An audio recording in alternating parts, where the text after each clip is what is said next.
And we're live. Welcome back to our 1879 live play. It's been a little bit, and unfortunately, our darling Brad has had to take a little step back because it turns out the life in the universe has not stopped turning or going forward. But everybody else is here, so I will let them introduce themselves and then we'll talk about where the heck are we in this story.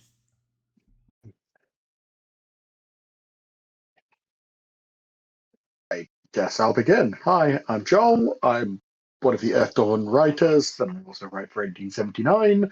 I am playing Lady Morgana, who is an elven duelist, which is a self-written variant of the aristocrat profession. And she is a general social do-gooder and busybody. I think you're going to have to change your intro there, Joel. You're a little bit more than just a writer. Just saying. Just saying. Not sure what we're titling it, but a little bit more than just a writer. Once I have a proper title, I might start using it at every opportunity. we need to come up with a title. I have one in mind, but we'll talk about that. Not on the air. All right, who's next? Lunatic. Lunatic? Nah, that was not one of the titles. Chaos Asset? Co-driving force. How about that? Okay. Now I will warn you guys, when I stream, since I'm up at my computer, I have the it's a little bit easier in some respects because I have the chat up on one monitor, and that's the monitor that my OBS captures. So just so you guys are warned, anything you put up there will be seeable by anybody who watches the stream. So you have to be somewhat good until I say I'm done, so just fair warning. Yep. Also, this means it's easier for when you guys do stuff, I will see it without going, oh, right, I need to flip over and open up the phone and go to the, and with the reedy parts with my eyeballs.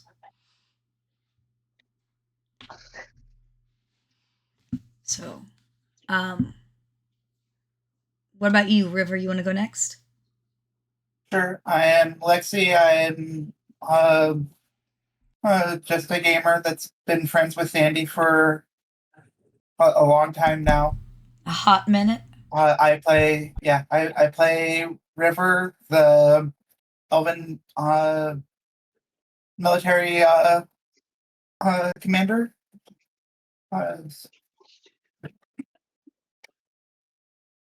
Who always has the correct solution, whether the party likes it or not. And military commander is actually a newer twist on your character. Yep, she started out an explorer. Yep. So, and I think it's a fabulous twist. All right, who's next? Hi, I'm Chris. I've done a little bit of writing for 1879 on the Fort Alice book, and also I draw maps occasionally. Beautiful maps. I am playing the wizard Waymont Cromwell, who's an elf. He's a mage. Oh, heck. We lost our token human. It's true. It's all elves now.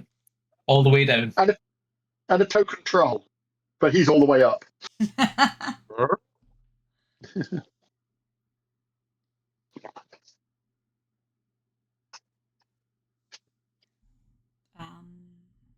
Drew, since we're talking about trolls. Hi, my name is Drew. I am Andy's adoring fan, and I play a gigantic troll soldier by the name of Mac, who is very confused by the non-bovines in the party. Bovines? Non-bovines. He's going little Minotaur. There's no such thing as a little Minotaur. Yeah, it's really quite big.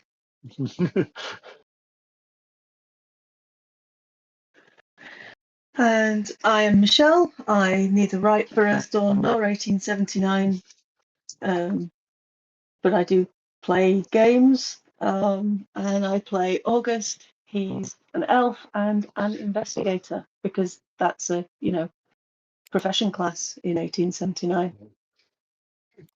You've done a little bit of art for Earthdawn. Oh, yeah. I forget about that. Also in Call of Cthulhu, actually.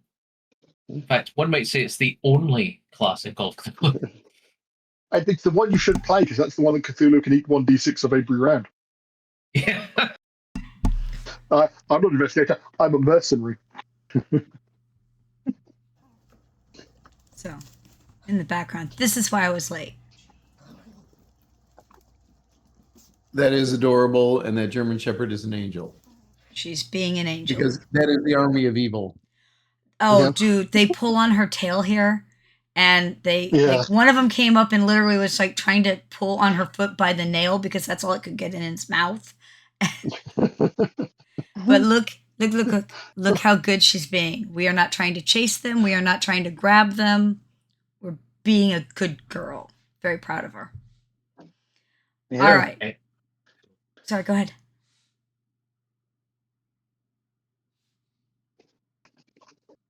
I missed. Somebody was trying to talk. Is that you, Chris? No. I'm just. So, you guys are going to have to help me because it's been a long time and Origin ate my brain. We had just came back and you guys got to question the female who was working with Henry. Yep. And unfortunately, Nigel has been, not Nigel, yeah, Brad's character has Nigel. been absconded. Yep, Nigel. Like, oh, dude, my brain is still messed up. All right. Has been absconded by the bigger Grail Knights. Grail Knights. Thank God you guys are here. And they're working on some project that you're not sure exactly, but they have borrowed Nigel for. Thankfully, you still have Waymont to help with all of that magic-y stuff. But you were left with some major questions. Is Henry setting you up? Is Henry actually this desperate? Yep. Isn't it? How is Henry setting us up? Why is Henry setting us up? I'm just setting us up. Here is Henry setting us up. Okay. Apparently, the party believes Henry is setting them up, but it has, I think several of you had decided that Henry is in way over his head if he's coming to you for help. Whatever his underlying plans are, you're not sure, but Henry wanted a meetup.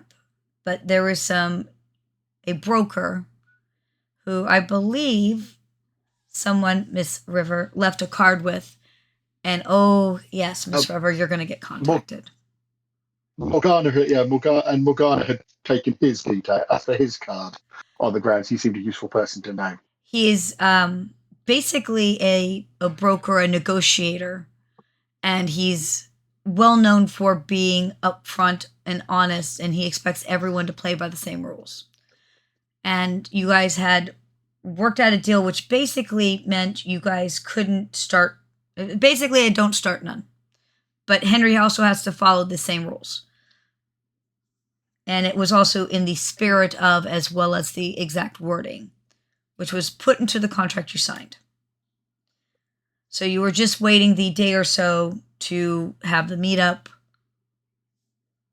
because he had to go back and be like, yes, they've agreed, blah, blah, stuff.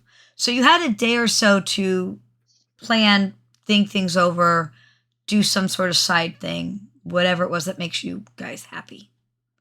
Did I miss anything, or is that about where we were at? That about covers it. Yes.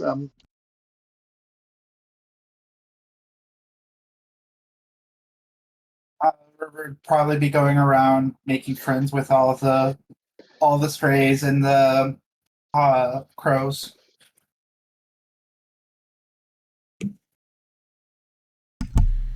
I kind of feel like she's going to end up being Cinderella with these little animals just kind of hanging out. Hey, gotta have a reliable information network. And it is. Oh, River, did you hear No. what I'm naming the baby? The puppy I'm keeping? Raven. Which I think is an adorable name. Corvids are the best.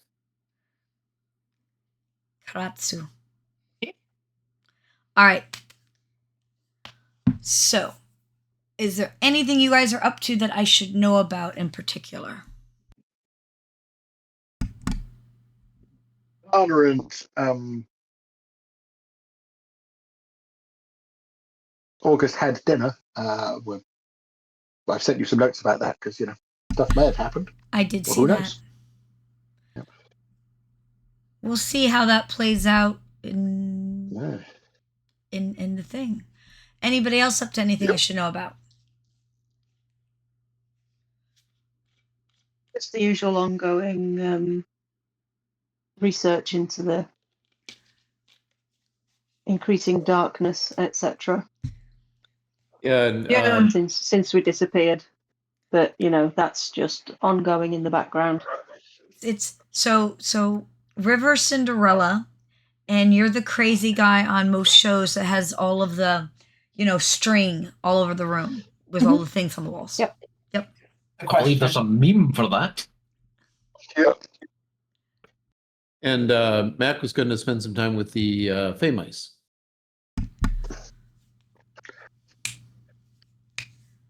And the Fey Mice are on edge.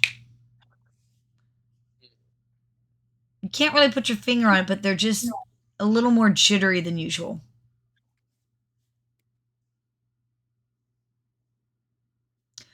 What about Waymont?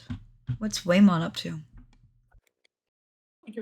Nothing much. Doing my own research into this darkness, which is obviously magical and fae related. Like, I believe last time I contacted one of my associates at the university who was most knowledgeable on fae. And where did that get left off? It's in the notes and everything. Yeah. Oh, that's crazy talk, putting it in the notes. That's an important crazy talk. Let me pull up. I want to see what you guys wrote. I should move that with the password things over somewhere else. I believe it's in the note. I think I wrote it in the notes. I think. Because we repopulated the notes with various pictures and a to-do list at the top. Yep. Just looking to see if I can find them again. Link, that is. I pinned it at the top. Pinned it? Oh, so you did. Yeah, if you go into Andy's message, Yeah. go into yeah. No, I've got it. All right. Now I have to find it myself. What did we title it? Notia offices? No. Notia offices. Notia offices. New title. Okay. Because something ate our last one, which is really annoying. Ha, yes, I remember. How Mike thinks he looks and how he actually looks. Yeah.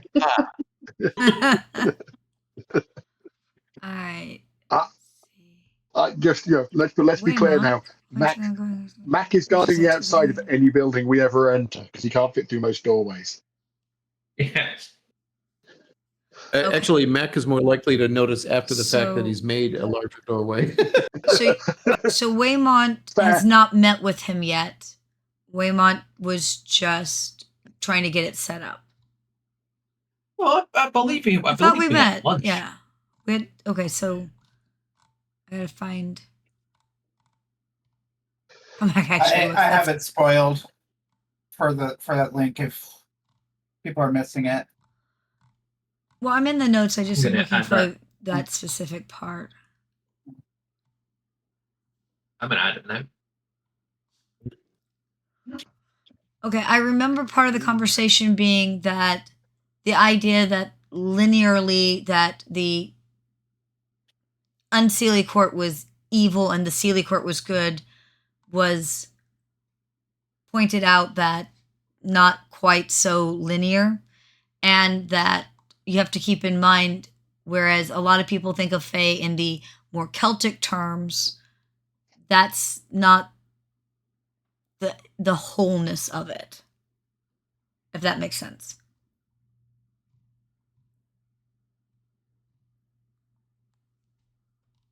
Is that correct? Am I? Yes. Okay. So, yeah. But he was going to do some more research now that you had pointed out this darkness. August has a dream the night before the meeting. Why sound so? Could it be a happy dream? That's Unlikely. Oh, there it is. Of course, are not really good or even all the feelings. I don't completely understanding how the darkness is. Oh, yeah, okay. So it is unlikely you are correct. And this is one of those dreams that probably, I believe the correct term is causes night paralysis. Oh, yay. Like you wait, you feel like your eyes are open, you feel like you should be screaming, but you can't seem to any of that. Oh, love that. And it's the clicking of heels at first.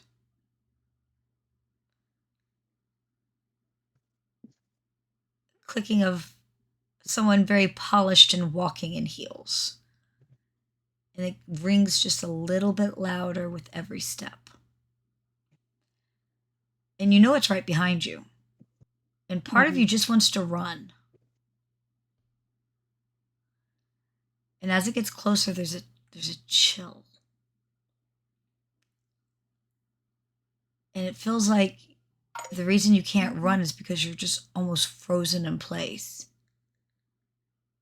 And it's that type of cold that just goes bone deep.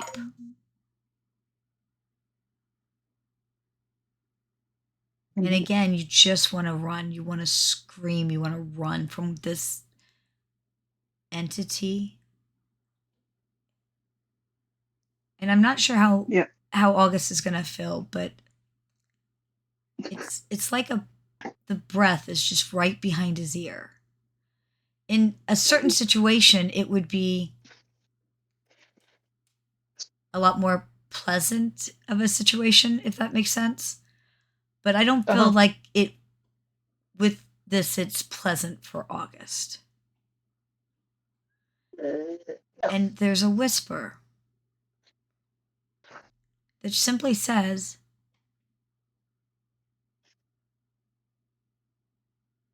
we're helping all of you, whether you like it or not. And it's a sweet voice, and the accents, you can't place it. And it's soft. And again, if things were a different situation, a different being, it could almost have been beautiful or sexy, but I don't feel like August feels any of those things right now. No, not where the Fae are concerned, anyway. And then there's just almost the lightest brush of lips on the back of August's earlobes.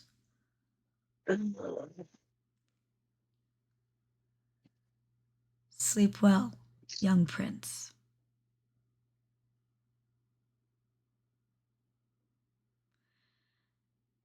And shortly after that, August can move. And the coldness is gone, but the pain of that severe of a cold is still there, if that makes sense. Yeah.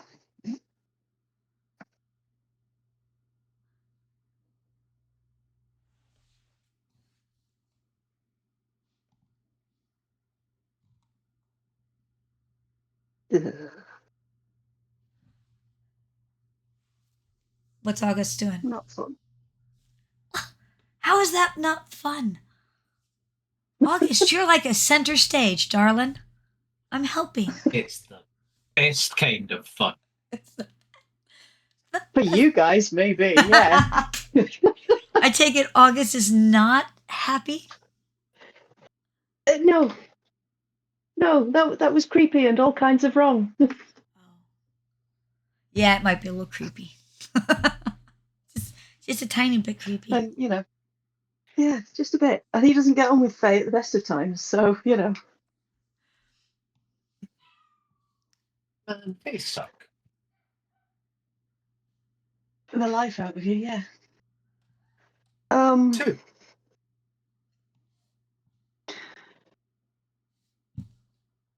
He'll probably start by, once he's awake, making sure that all his limbs, etc., actually do move and that he can move. He can. And, yeah. Just for, his own peace of mind, he will do all the checks and then... None of your toes are black or have fallen off. Yay! That's good. Hooray! Awesome. That's a good thing, at least. Awesome.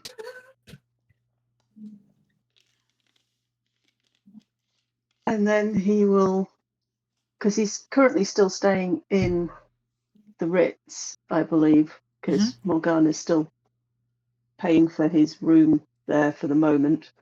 Correct me if I'm wrong. Yes, you haven't, as far as I know, you have not changed that. Although, now that you're back, he needs to do something about that, yeah. He can. They basically kind of gave those of you who disappeared back pay. Maybe it's not as much as you could have made, but could partially be the fault of working for the company, which in this time period is amazingly forward thinking. So that's also for River and for Mac.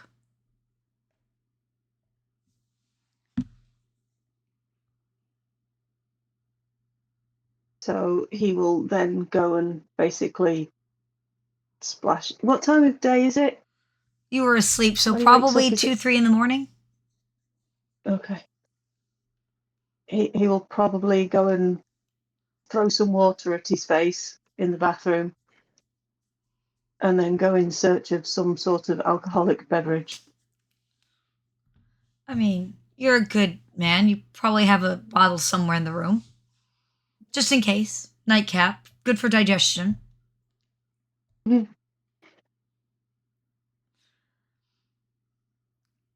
And will probably drink more of it than perhaps he ought to in a bid to try and get back to sleep without any dreams or nightmares. Nothing else happens, but getting back to sleep might be hard. But he probably can do it.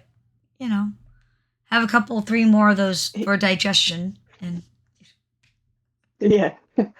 While he is imbibing perhaps a little more than he ought to, he will be writing down that dream, however, so that, he doesn't actually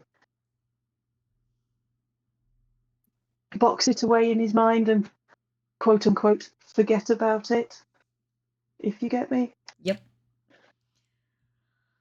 Waymont. The next day, so yes. This is the day you have a meeting that evening with Henry. You get a note. Kind of note. From your professor friend. Nice.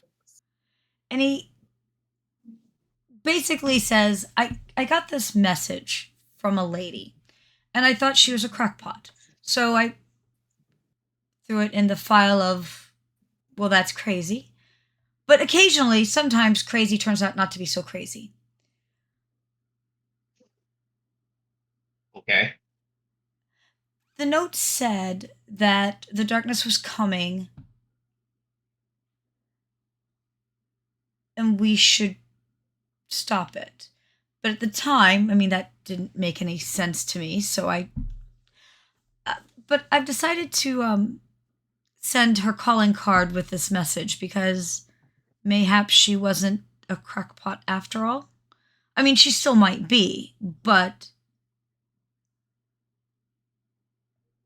I thought I would send it. Yeah. That's cool. Any information on who the lady is? Where she's from? There's a calling card in there which gives you an address. Apparently, she had tried to contact him to talk to him about it, and he just kind of didn't circular file it. If that, I don't know if that translates to the Brits. He didn't throw it out. 13. Yeah, he didn't throw it out, but he didn't take it as a serious thing.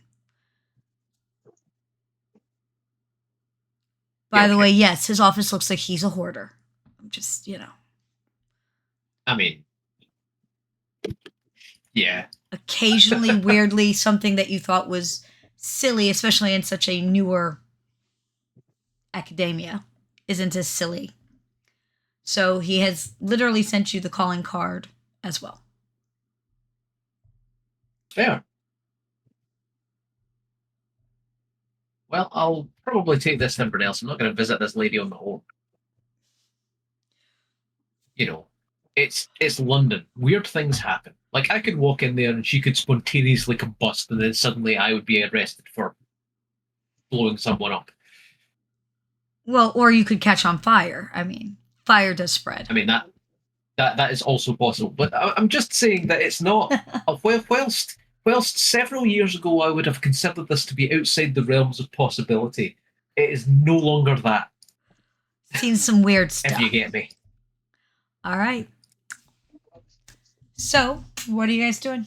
You have most of the day to go. Possibly sleeping off after having over-imbibed. I'll make a poison August sleeps in a little test bit. in a moment. Yeah. I mean, in all truth, nobody would blame August, I don't think.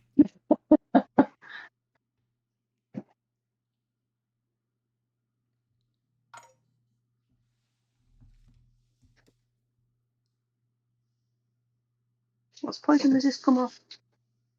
Right, toughness, Okay. isn't it?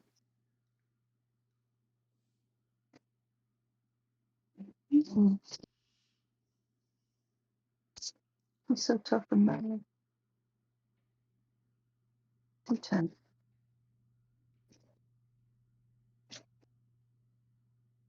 You might be all right. 9. Yeah. I mean, I'm not going to say he doesn't have any after effects, but apparently August is smart enough to drink lots of water so he doesn't have major effects. Smart.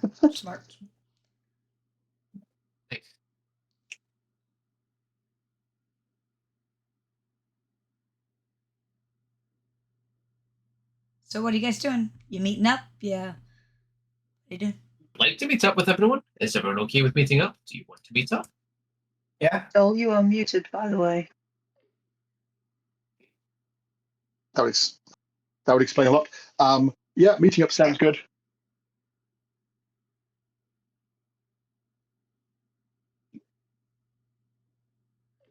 All right. You guys meeting at the office? I'm guessing. Correct me. Yeah. Yep. Just meet at the office.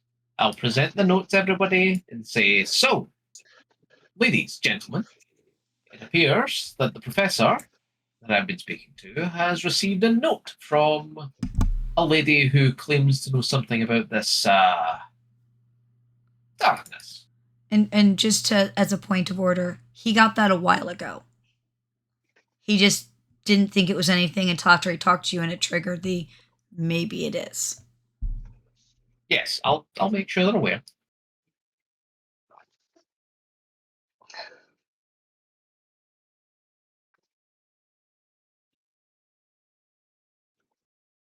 Well, she's well connected to send notes to your professor. I don't think she probably is worth talking to. Where is she? And Well, I have an address. She's on the outskirts of London. It'll take a little bit, but if you hail a steam coach, it won't be terrible. Yeah. It's and again, my London geography isn't so great, but it's not exactly a wealthy neighborhood, but it's not exactly a slum, especially since it's on the outskirts. It's just kind of a little, what would be the right term? Satellite town would be, I think, the modern term, but Yeah, I'm not sure if and suburb are all a bit in there. It's the sort of thing that's now counted as London suburbs, so Yeah. something like Ealing or something like that. Yes. So just pulling London maps out of my head. Yes. The Ealing is quite well off. It's sort of A borough? Question mark? what's that? Sorry, A borough? A borough, a yes. borough, that would be one of the outer boroughs. Yeah, yeah, it would be like an outer borough. Yeah, thank you, Chris. That's what I'm here for. I mean, you guys got to keep me in line. Or I do horrible things that give you dreams that will give you nightmares. That's just August. Yay, he's special. Is special.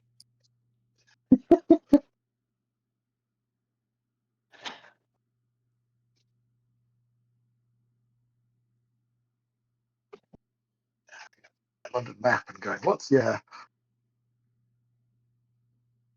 So, do you want to visit this lady then and see what she knows?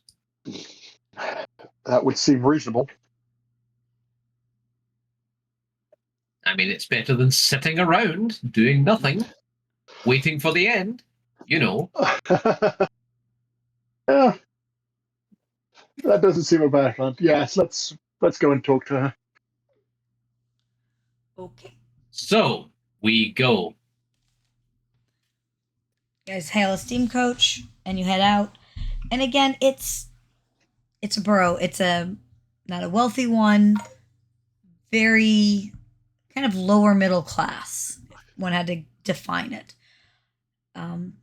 Like a lot of areas, it's got like townhouses where the houses are touching.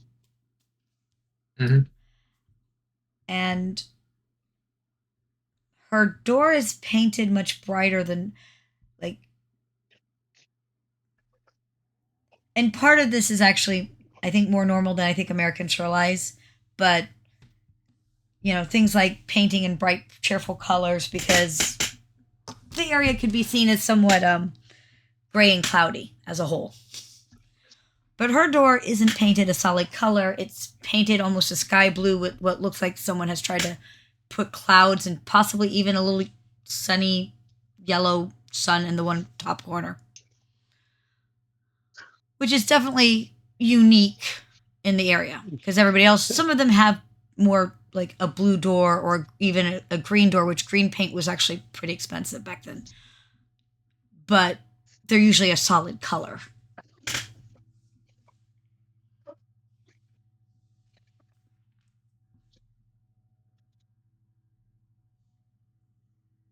Knocking, checking it out. Check for animals and see Mac just looks around all curious like. Yeah, there's stray cats, dogs, some birds, things like that. And Mac, why don't you roll a perception or awareness? Sure.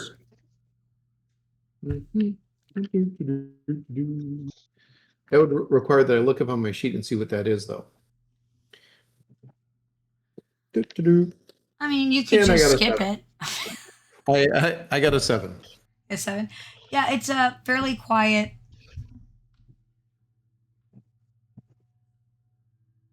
It's a fairly quiet neighborhood. You don't see anything that pops out at you. So is this bright color thing associated with like the ROM or something? Like it, because I think the British national costume is gray, brown, and more gray with more brown. It is my understanding as an American, and you guys from the UK can correct me, that a lot of British homes on the inside are painted more colorful and cheerful than the typical American. It's off-white. And part, I was told, because it can be kind of weather-wise dreary, that they just like more cheerful colors on the inside. And I think it's awesome, but I can be corrected. And that may be an older thing that's not done anymore. I don't know. I can't say I've seen it in a while. Yeah, it's definitely an old-fashioned thing because for old Victorian homes, they did go for, possibly not bright is the right word, but they did go for quite strong colours. Is fairly normal. And certain colors were just a show of. Well, green is a show of wealth, even in the U.S. Yeah. Green paint was very hard, and it was really expensive for the longest time. I know that one.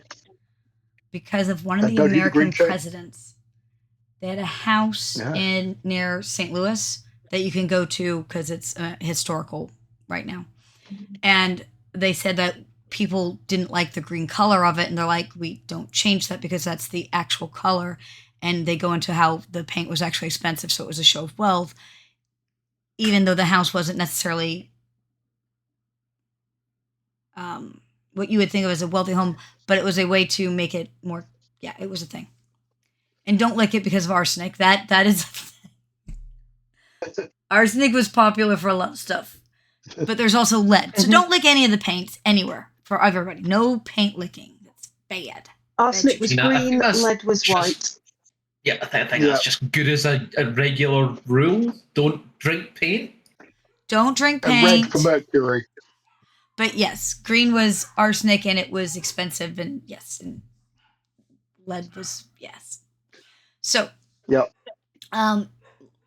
Lady Titania, River, you want to roll something with your animal talk?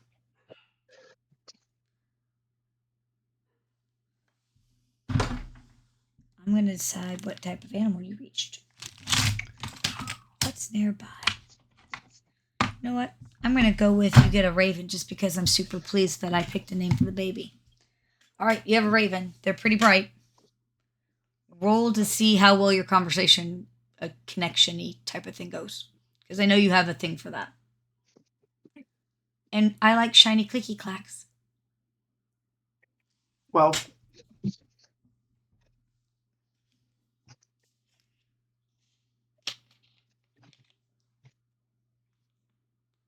Talk about that raven something shiny for its time. I'll never forgive you otherwise. Oh, yeah.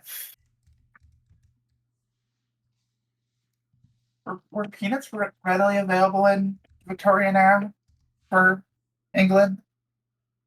I think so.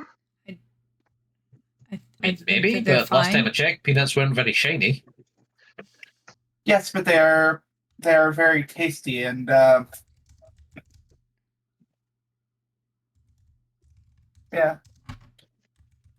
peanuts and should probably have like little bits of reflective materials. Okay, cool. Just don't mistake a raven for like a seagull. Or a writing desk. Yeah. Yes, peanuts were eaten in London in the late 19th century. They've been available since the 1500s. Yeah. We are so educational. I love us. I didn't even realize jelly beans were popular back then.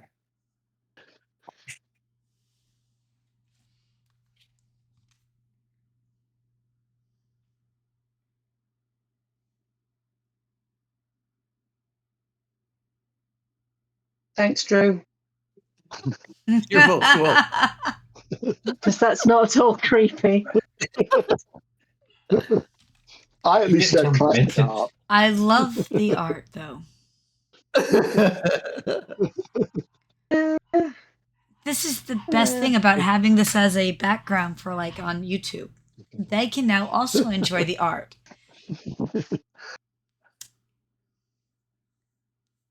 All right, so River, what's that roll? 12. 12. Okay. So you managed to get this raven to come over, and I take it from the conversation you are offering it peanuts. Peanuts and like 3 links of a shiny chain.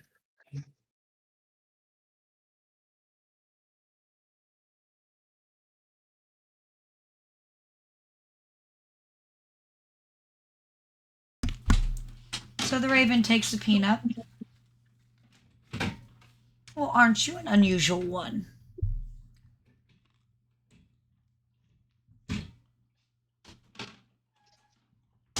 Oh, I've heard that my entire life. I was saying, you know, the person with the colorful door. Are they a good person? Do they care for you, or do they try to shoo you away? Oh, I like her a lot.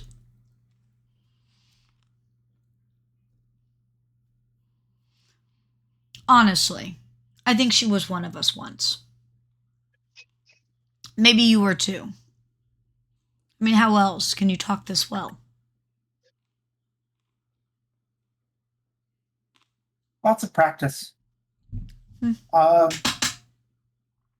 was probably a horse once, but If a bird could That's shrug, so it kind of many shrugs at you things. at that. I have no idea why you'd want to be a horse. They're not very bright.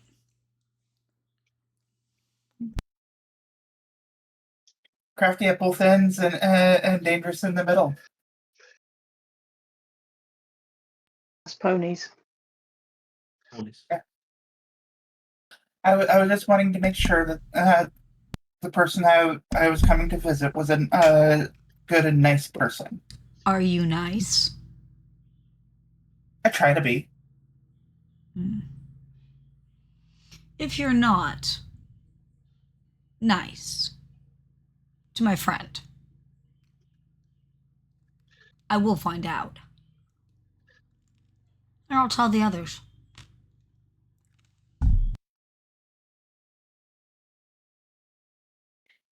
I will keep that in mind. I will keep my other friends in line as well. And it kind of nods at you.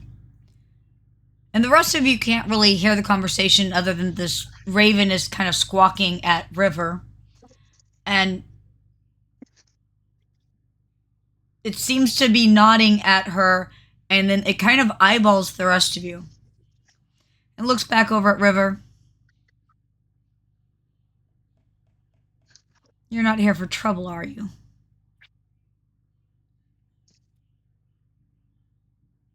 She had warned a colleague of my friend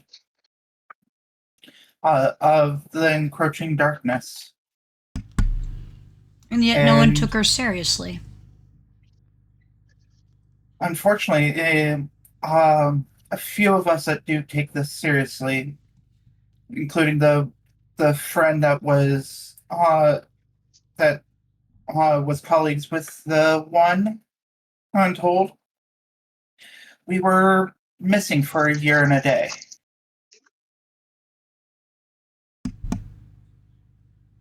Oh, I was here the whole time. All the bird talk, we can't understand it. If I recall correctly. We can't, no, but I'm just making a logical correction. Yeah. That is unusual.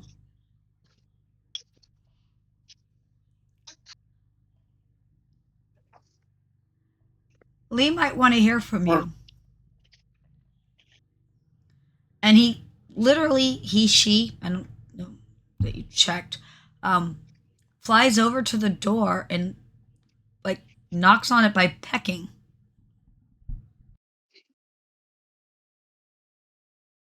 Not gonna watch this, I guess. Approach with the raven. And wave the rest. So, what's going on? Apparently the bird is more impatient than you, my friend. she is a nice and good person, and the Raven wants to join the conversation. And Okay. younger lady, she's petite, blonde hair, green eyes, answers the door. Ivan, I just gave, and that's about the time she stops and notices that the rest of you are here. Because she literally opens the door looking down. And then you notice something that you've really only seen River do. She seems to be talking at the Raven. You've brought company. Oh. Sorry for the intrusion. We are. My friend here is a colleague of the professor that you contacted some time ago.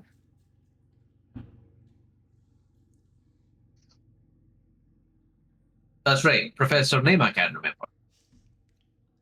I'd like to discuss we should write that down. What you were warning him about.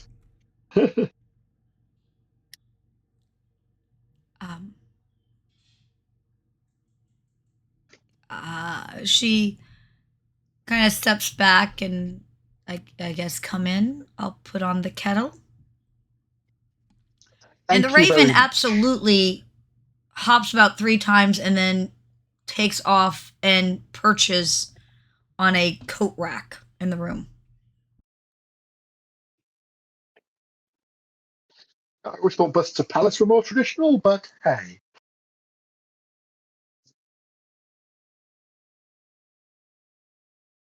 I'm going to enter and stand until I'm told to where to sit. Yep. You enter into parlor, might be a little too fancy of a term. It's basically a living room. She's got a couple of chairs and like a love seat. So there may not be room for everyone to sit down. And let's just be honest, Drew, this is going to feel really enclosed to you. And she walks that's okay. into the room kind of the other way and literally puts on a kettle. Mac will be very careful to break the minimum amount of things.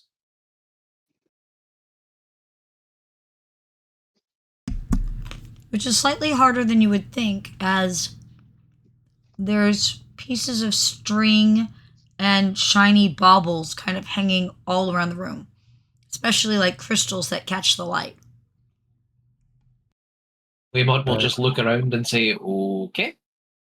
So. I think I'll stand in the doorway to the hall, on guard but listening. Better part of Valerie. So when you approached my associate, you wanted to warn him about something? Yes?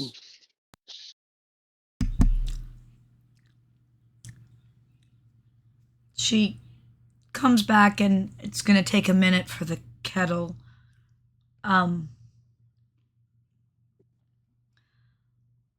The darkness is, well, I mean, here now. It was coming, but now it's here. And she looks at you guys, and there's a almost a hopeful expectation, empathic sense for those of you who have it. I do have it. I'm going to use my new metal dice that my student bought me the other day. Yay, metal dice. I was so grateful to that student, I didn't know quite what to say.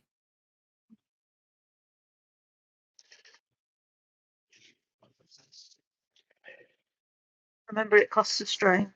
And remember to tick it. Yeah. 10, Morgana. Waymont. Empathic sense. Only 2d6, but that's fine. Drew, that's fine. It smells of magic, but not fey magic. And it's just kind of It's almost as if someone has like a an incense burner in another room, which just has that light little lift to the area. All right, so Ooh. it's not the dangerous stuff from the maze. It's just I don't sense any of that crap in there. Nope. I snort and go back to being on guard. All right. I got 13. 13. All right. For Morgana, it's maybe not quite, but yes. There's a hopefulness that you're catching.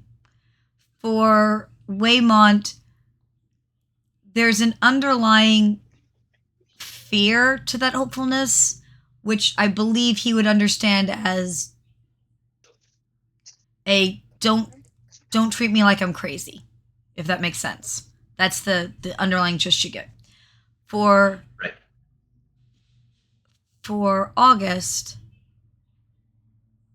there's a level of insecurity there that runs really much deeper, as if she's been laughed off so much that it's almost become a part of her to just feel like no one will believe her. Okay. You still get that sense of hopeful, but that deeper insecurity washes it, if that makes sense. Yeah. So why don't you tell us about this darkness then? I should check the kettle, which you guys are in the UK would know that it totally makes a noise when it's ready. Yeah, whistles. Yeah.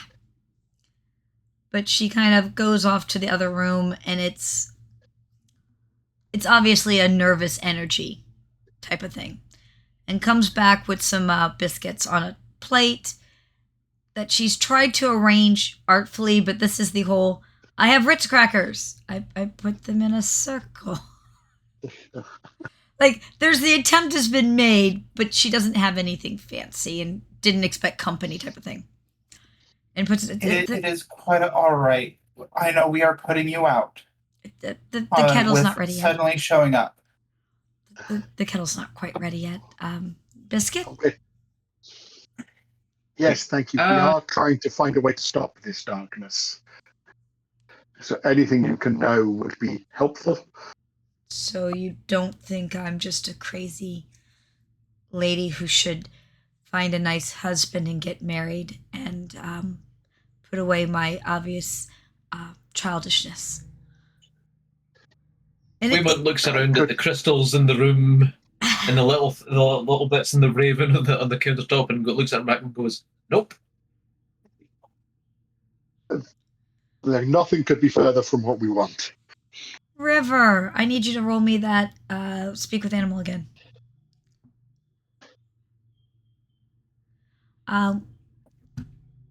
Drew, you have something that you can roll for that, don't you? Or no? I can't remember. I remember that Nigel had a structural engineering type of thing, but I was just thinking, is there half magic in 1879? No, there isn't. On a base level, this is it's a little townhouse. There doesn't seem to be any security at all, other than the deadbolt on the door type of thing. Yeah, it's River. The Raven looks at, and I believe the Raven called her Lee, and says, "I think they're okay. It's going to be fine. I'm with you. And if it's not fine, I will make their lives hell until they die." And Lee Very kind much of appreciated for you vouching for us. Ivan, was it? Yes, he says, and she jumps. You understand, Ivan? nobody ever believes that no. And like she has the blinky face of what the heck just happened here.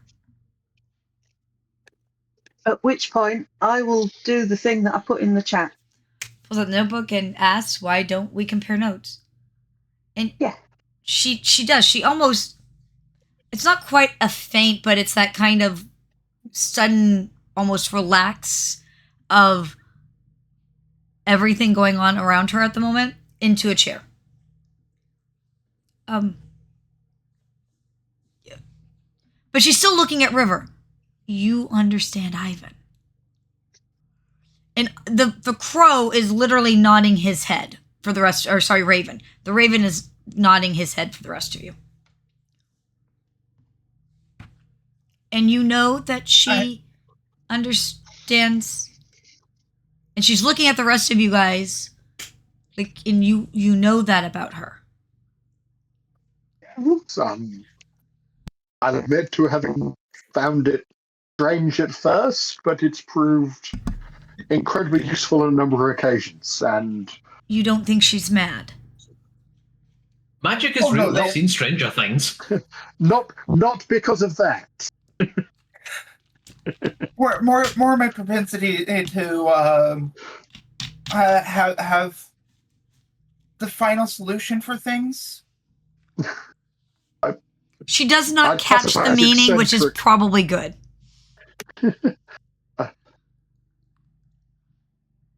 And then I think we classify River as eccentric, but I think I'm the only one with enough money for that. And her eyes settle on August. About a year ago, things got darker. Like, little things. Like, it was literally just a little darker. And then it was a little colder. But no one believed me. I read the tea leaves, and the tea says that something bad is coming, and I tried to send something to the professor. He came up in an article in the paper that he's starting an entire branch of magic at the university centered around Fae. Mm-hmm. And the tea seemed to think that something I had read was a link to the darkness, so I sent him a note, but he never answered. And I don't know how to I don't know how to fix whatever it is, but it's not coming anymore. The tea says it's here. 3 of us have been missing since the darkness and coldness started. We got back 2 weeks ago. Oh. There or thereabouts. Oh, I believe. Well, where were you? And that is also not good. Well, I'm sorry, that comes out wrong. It's not that it's not good that you came back, but the timing is not good. I understand. It's something that I have been trying to look into since I returned. Where were you?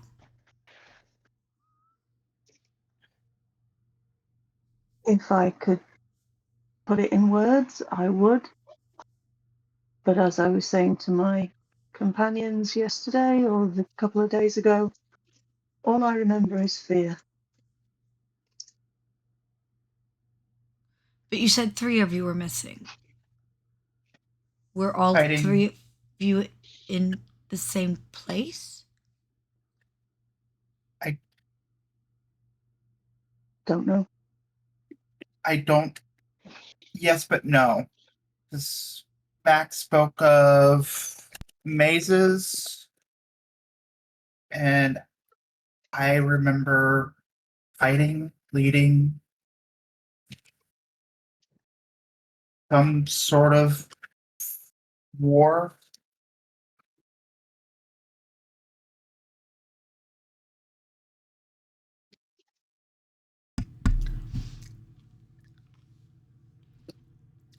she notices that Morgana went to see to the tea and kind of jumps up, and that I'm being a bad hostess thing, and then tries to help with the tea. Can you please help answer my friend's questions? I can just about manage to make a pot of tea. No, I need to make it. I need to do this. She reads the leaves. I think if you don't mind, I need to read yours. Of course. I had not realized that was important. Thank you. I will cede the control of the kettle. I'll put the kettle down carefully and then pass her the mitts or whatever. It wouldn't be, except I really feel like I need to read the leaves. And she's a little spacey right now. And she starts to go through, and it's very almost ritualistic how she's doing everything. Yeah. The cups don't truly match. There's like 4 that do, and then there's like 1 that doesn't. And in all truth, she kind of stops and looks at the different things and pulls out a bowl. And she's going to pass them out. The bowl ends up going to Mac, simply because it's bigger than her little teacups. And she didn't have another one that matched anyhow. And she hands out the tea. She doesn't ask about cream or sugar. She just hands out the tea and simply says, "You should blow on it 3 times to help it cool. And then think clear thoughts."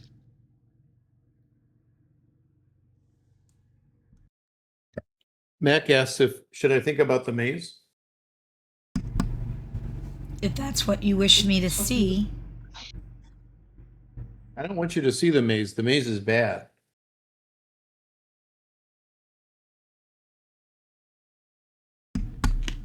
What do you wish me to see? Something about the darkness that we can do something about. That's not how this works. Oh. Clear thoughts on what you wish me to see.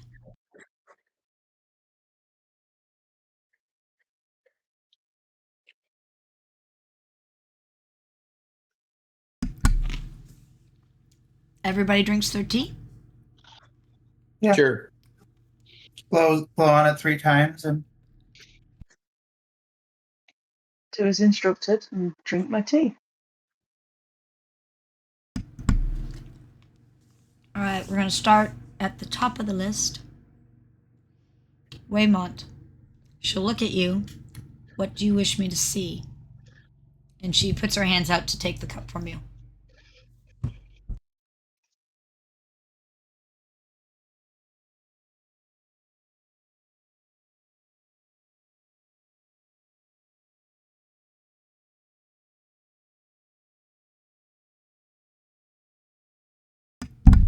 Did I lose you, Waymont? No, I'm here. I'll just say the future. I'm aware it's a little nebulous, but you've kind of caught me off guard.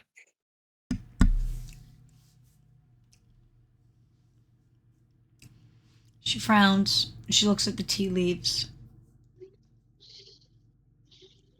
There are no certainties to the future. I'm sorry. And she puts the cup down. She looks at Morgana. What do you wish me to see? You can save the Winter Queen, whoever she is. And she looks at the tea. Now I gotta roll some dice. See how well she does.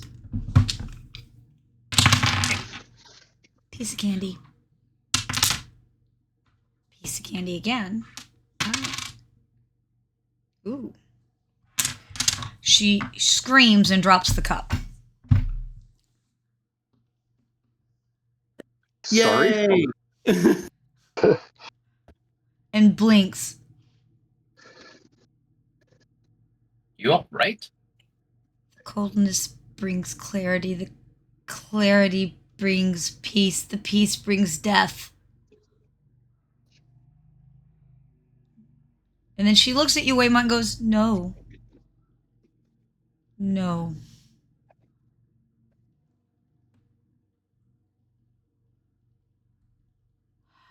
Okay. And she kind of breathes for a second, and she looks at River and says, what do you wish me to see?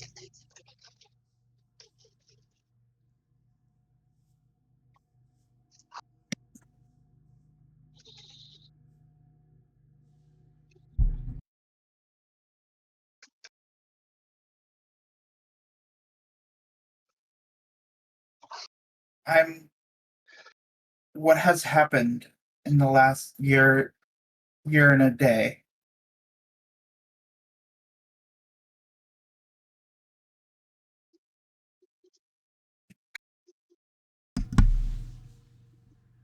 For you or for others?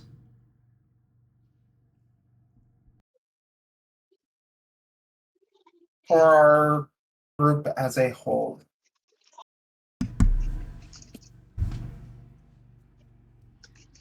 Too many strands, the strands go different ways.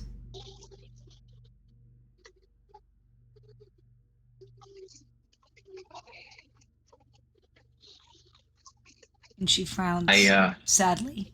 I think I'm getting that vagueness doesn't work. She looks at August. What do you wish me to see?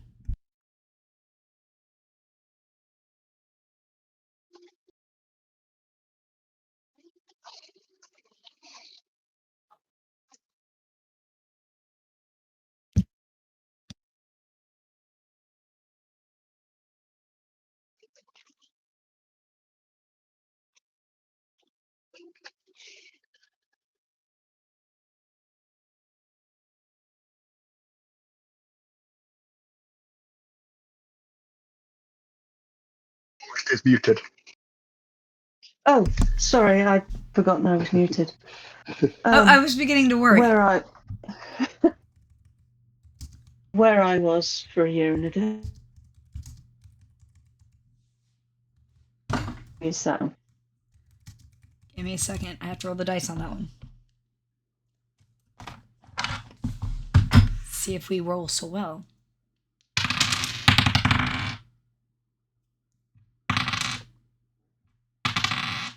Well, the D8s love you. Ooh. Yay. She starts to cry. You don't love her. She can't make you love her. Nothing she says will make you love her.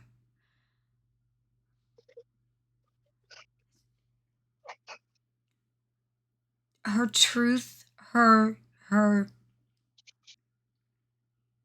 peace is not peace.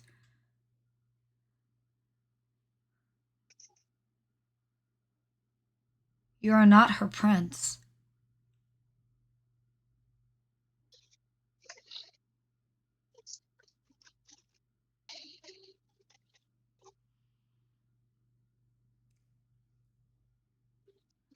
I didn't believe I was anybody's prince. You might be, but you're not hers.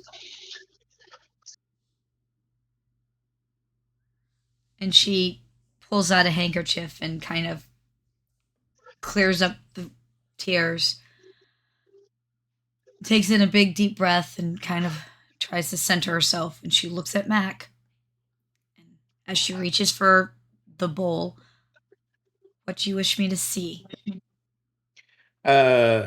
Mac want to see what he can do to keep the Fey mice safe and be a good papa.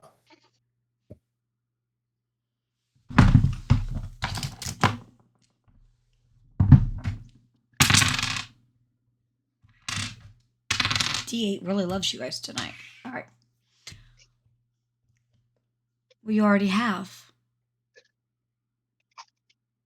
You've given them a path. You trained them. They're looking to you for leadership. They want to emulate you. You are adored. I blush. They prepare for war to defend you. What? No. I'm sorry, is that not right? Oh, no, I'm not. I don't shoot messenger. I have to know. I have to find way. I will sort out, but thank you. Did it make sense, whatever I've said? Yes, I'm sorry about that up. August, Matt- that deep insecurity is definitely showing through again. Matt will pat her on the head with a giant hand, very gently. Very. Which I'm sorry is slightly startling, but not aggressive, so she settles pretty quick. But there is something slightly startling from the giant thing patting her on the head. I'm just saying. Okay, so that was interesting. But even so, is there anything you can actually tell us about the darkness you were talking about, or did you just foresee it?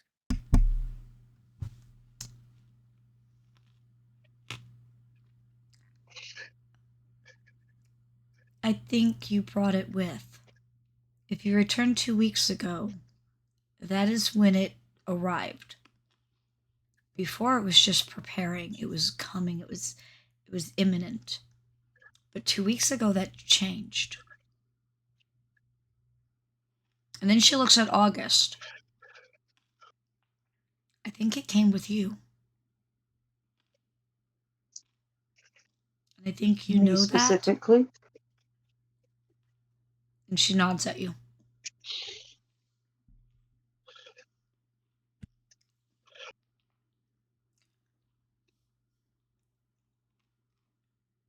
She's doing it for you?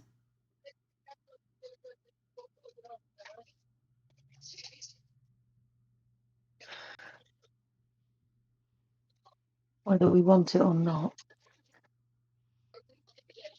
And she nods.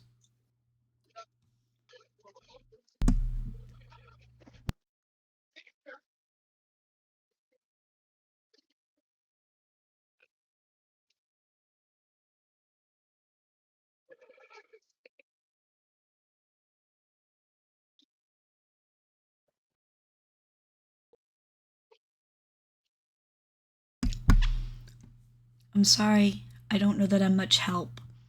I was hoping that the professor could stop it before it came. I don't know that he could have, but I'm sorry. Maybe you Well- didn't notice it while they were gone. Yes, you've been more help than most.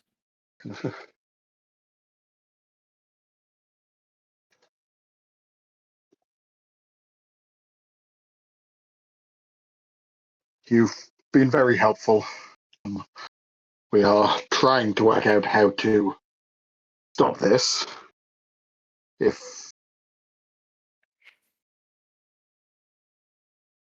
anything else comes to you, please could you send word to us here? I'll hand her one of our agency business cards. And she'll nod. And she looks at August. Yeah. Don't you know how to stop it? Did. But no, I don't. Can you try that again? I wish I did. But no, I don't think I do.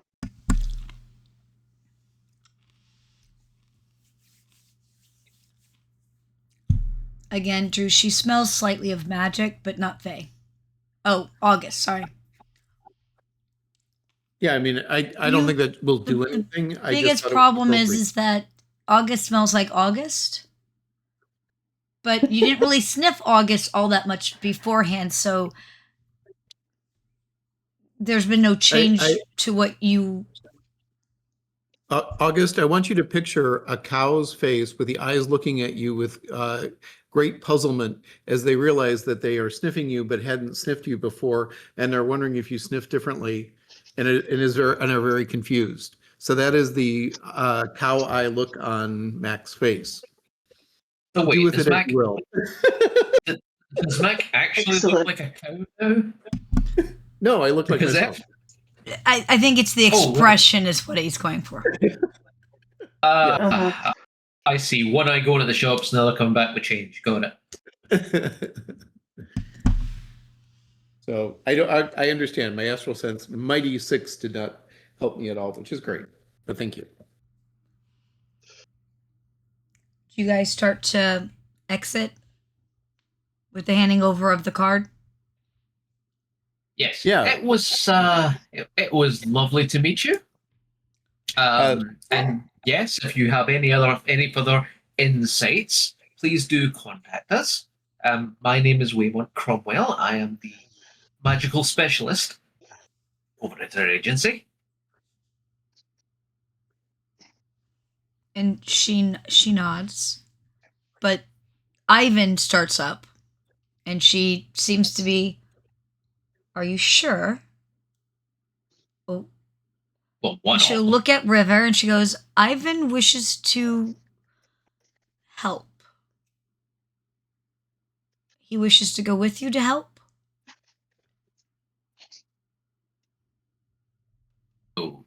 Okay. I would very much appreciate Ivan's presence. However, with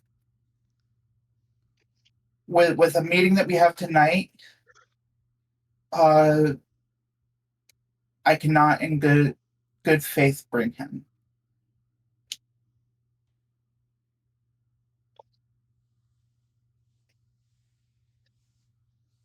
He doesn't just mean tonight.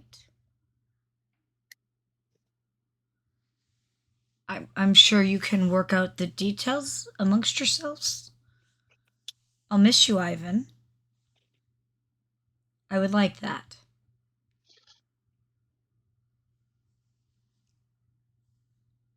And Ivan seems to be following you as you guys leave.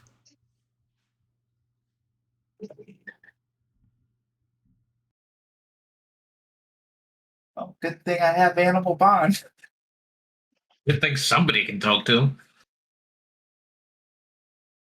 I hope Ravens the parrot get on. Yeah, that's a point actually. It's not the first bird that's joined your party. I mean, that's exactly true. my point. But I'm just hoping the first bird doesn't eat the second bird, if you know what I mean. That may or may not be an issue. As we know that we have ordinary crow and danger parrot.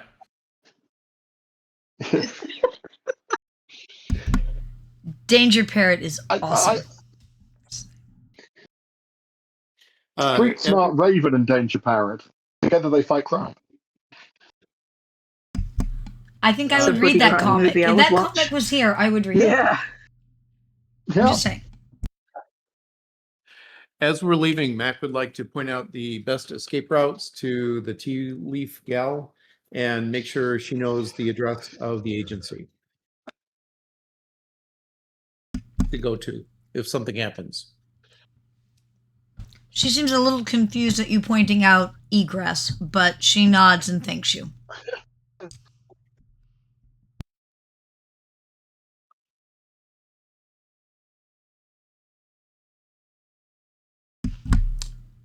She does pause for a second and say, "But I think your friend needs help more than I do." And she kind of looks over at August. Okay. I with absolutely no thought between his ears, Mac will go over and gently pat August on the head. Thanks, Mac. It's gonna be okay. Yep. Can you warn a fellow before you do that next time? Please. Ooh. I'll try to remember. Thank you.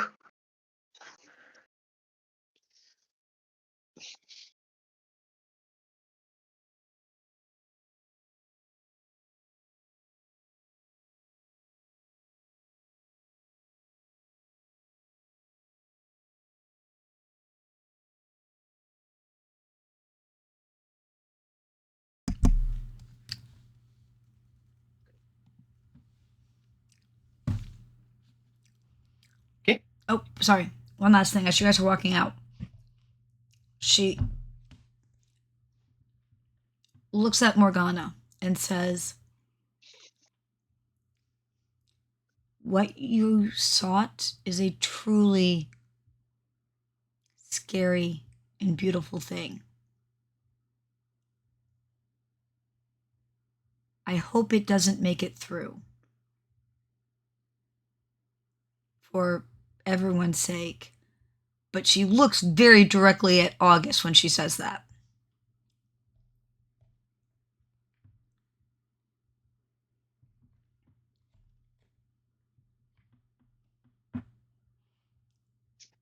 Perception, Morgana? It is not an awareness type of thing. Oh, right, so just straight perception, yeah. 8. She was very clear that something has come through, but that sounds like who you asked about has not come through yet. Yet.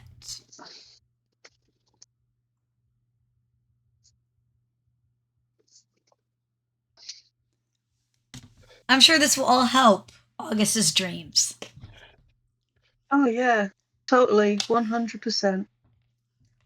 I made you a prince. She should be so much happier. Yeah, I'll be fine. Worrying over nothing. Exactly. What can anyone know from tea leaves? Don't be silly.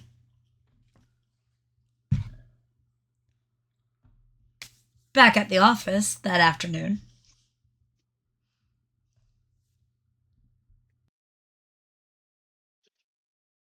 So that was certainly an experience.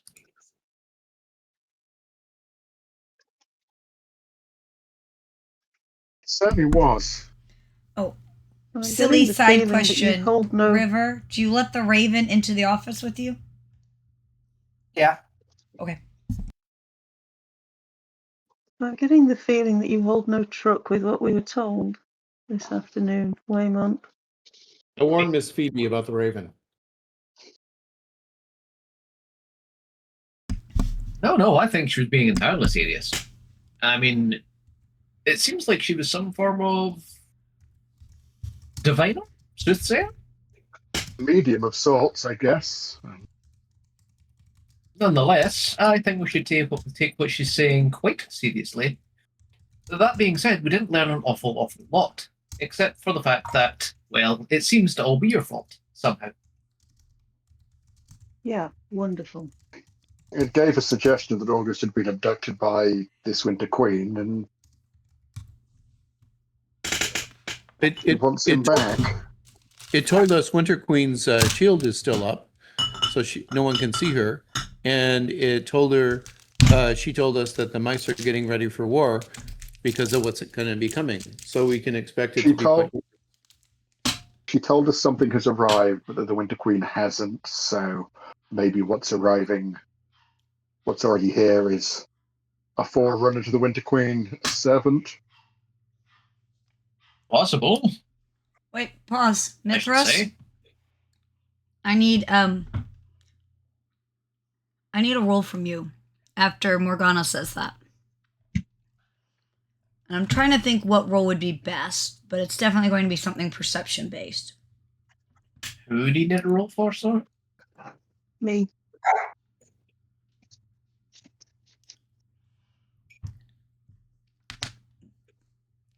I don't know, Fey knowledge, if that would help you a little bit. Try that.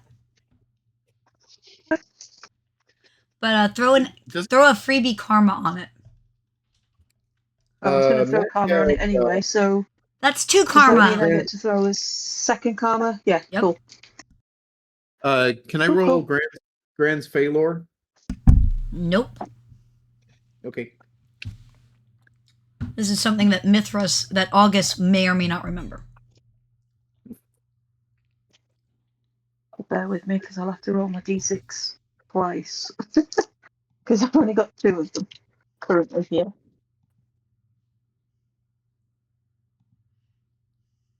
Five and that's 6. And then 11, 14 in You have total. an image of, I think the best word you could come up with is a goblin of some form. But you feel like goblinoid. It's goblinish. But the word that comes to mind is general. And this is not a happy memory. Nothing about this screams, yay, let's go walking through the flowers. Let's just put it that way. Story of his life for the last year. And I will get you his name in a second. But as soon as he says something about something preceding the queen, it's just hits you.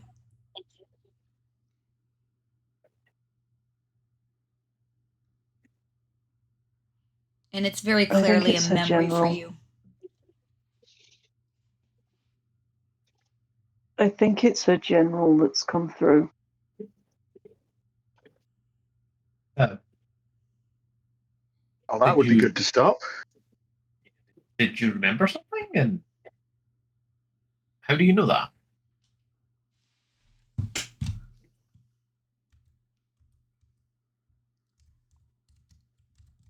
Because I just got a very clear image of what I think has come through. What does this general look like?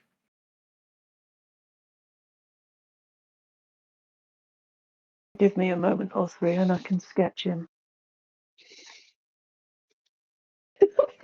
Not a raccoon. He does not look like a Sorry, raccoon. I just came through at the wrong moment. Oh my god! As those listening home might notice, just because we're doing this live on air doesn't mean we have any less side chat than any normal table. And let's be honest, doing things on Discord really facilitates that.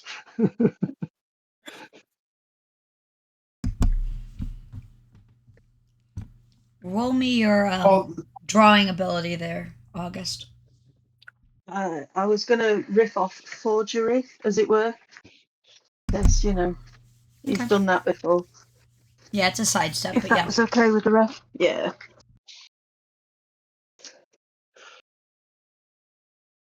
So,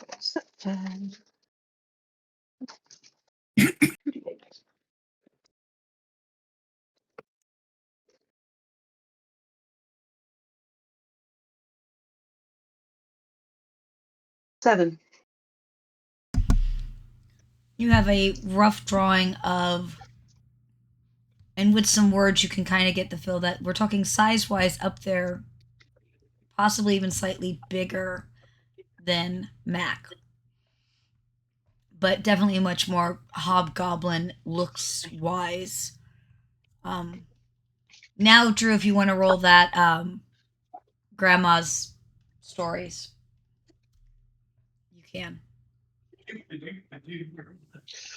I would be happy to roll. Let's see what I get.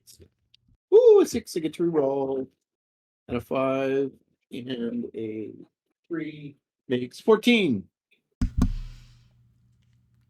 Similar to a red cap, you think? Oh, okay. That's at least what it reminds you of. August's picture does not have a red cap on, but very big goblinoid reminds you of that at least somewhat. I mean, Fomorian. you're not I spit wrong. left. August. Mithras. Not quite exactly correct. I mean, the door knocker nipple rings are out for sure, but I you mean, know, that is from Labyrinth, so I know. But they are door knocker nipple rings. I'm just saying.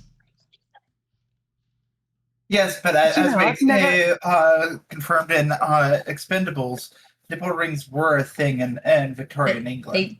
They were. You are correct.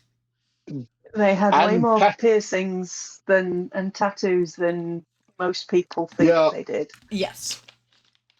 But that was the first thing that came to mind when you said goblin Yes. It's to me. Was the gatekeeper at the city in Labyrinth. That sure does have some big goblin energy. this does have big goblin energy. That's true. Are there more otters than raccoons in the UK? I take it. Yeah, there's That- no natural living raccoons, but there's quite a few otters. Not in the Thames at this time, particularly, but maybe up in the upper reaches. It's like a very sad raccoon. I wonder if they keep things. Do they have raccoons in zoos there? Since it's not a native animal. Yeah, some zoos have them, but I'm not sure at that time period, but possibly. Because there's London Zoo, which is right in the middle of London. Yes. It's actually a fairly big zoo and one of the earliest zoos, if I remember correctly. Yeah. There were actually also private, I guess zoo isn't the correct term, but basically private zoos. There are people who kept exotic animals. Yeah. Lots of rich people have menageries, yeah. Yep. It was quite common if you were wealthy to show it off in that way. Yeah, in 1831, in fact. It was opened in 1828, and they transferred the Tower of London Menagerie, which was the Royal Menagerie, over to it in 1831. And it was opened to the public in 1847. And I think the Bronx Zoo was opened in like 1903, 1905. So, like I said, yeah, I think London had one of Yeah. the first public zoos. So maybe you'll get an otter, River. A river otter. Yeah, that's what I was thinking. As I said, they like rivers. Yeah. I mean, you know, could be. 1899 for the Bronx Zoo. 1899. Okay, it was a little earlier than I thought. Yeah. It's, but later by far than London. Yeah. Because I brought it back a little early, or brought it in early, because we are not quite that far into the years. Yeah. But I still love the idea that the Bronx Zoo has a Sphinx. I think it's hilarious. Yep. And if you were closer, you could just go over there and try asking the Sphinx. The Sphinx fact. Well, there was a Philadelphia Zoo in 1874, apparently. Really? And Chicago and Cincinnati both opened zoos in 1875. So there was definitely zoos happening. Yes. So it opening up, Yeah, I just opened the Bronx Zoo a bit early in New York. It's not like we haven't got a whole bunch of other stuff happening early in 1879. Yes. So. And the economics are entirely different in North America because of differences in the Civil War and such. So. All right. So Morgana's musing triggered this memory for August. Mm-hmm. And you definitely feel like it is dangerous. This general.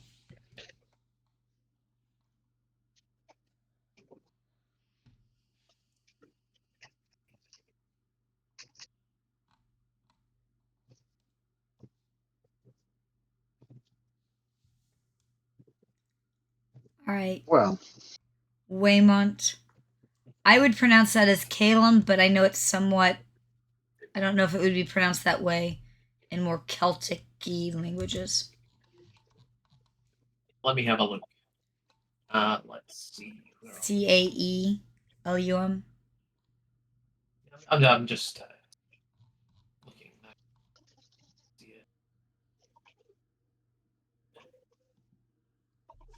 See where you've typed this. Is it in the? Oh no, wait. Where is it? It's up there. Oh, there it is. Yeah. Yeah, that's Caleb. Caleb. Callum. Actually, it's Callum. Callum.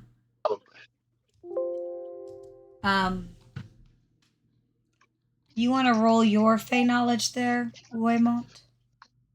I mean, I guess I could, but my Fey knowledge is not the best. It's about as good as any other thing I have. Let's have a look. Fey lore. D6 plus D8. Sure. Throw an extra D6 on it.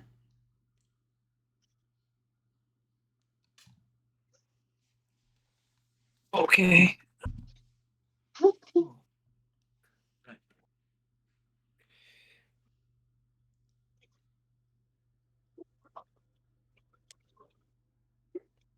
Okay.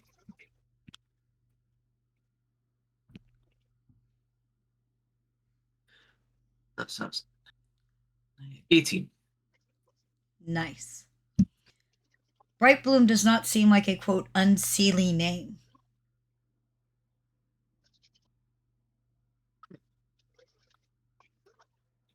That doesn't seem right.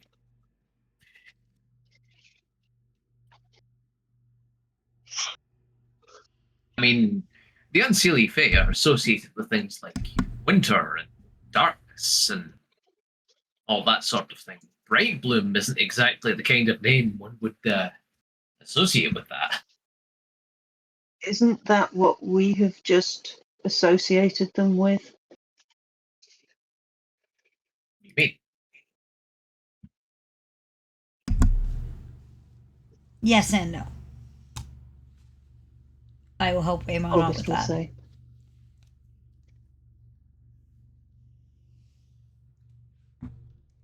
Part of it is the stories that are told delineate,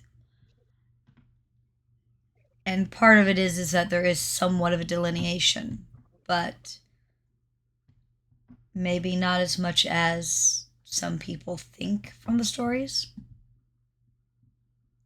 which is something the professor kind of mentioned. It depends on what the bright bloom is, because there is that brightness of a bloom from a wound. I was just thinking something similar. I'm sure my literature teachers are very proud of me. I don't know. I don't think that's quite right. It doesn't seem right to me. August. Roll again. Throw that extra D6 at it. See what you remember. See if that triggers something for you. Cool.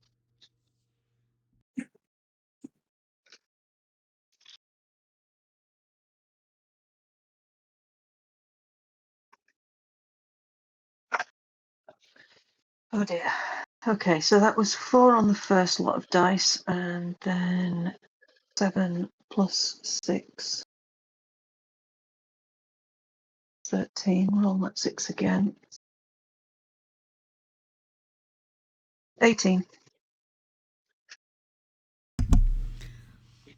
And you get bits and pieces of a disagreement between Callum and this beautiful Fae Ice Queen, Queen of Cold, Queen of Darkness. Mm-hmm. And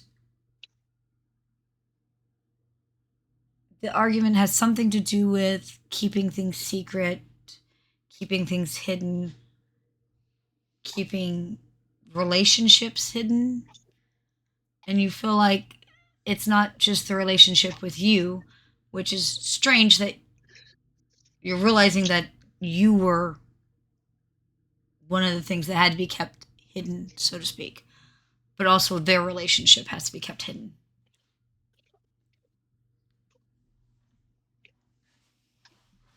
So Callum and the Winter Queen's relationship.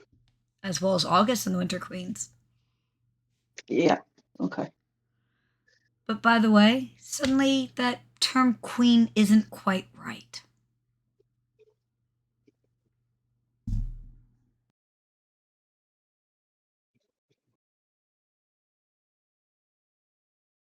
Yay.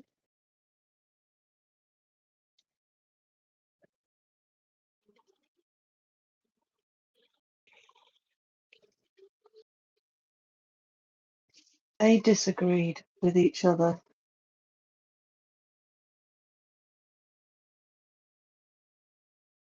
What? Keeping things hidden. Would an alliance between a Fae of Winter and a Fae of Summer, or Celia and Celie, however we want to look at this, be something that might be politically controversial?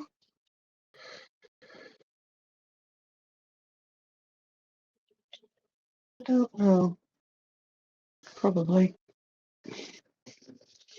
It would fit with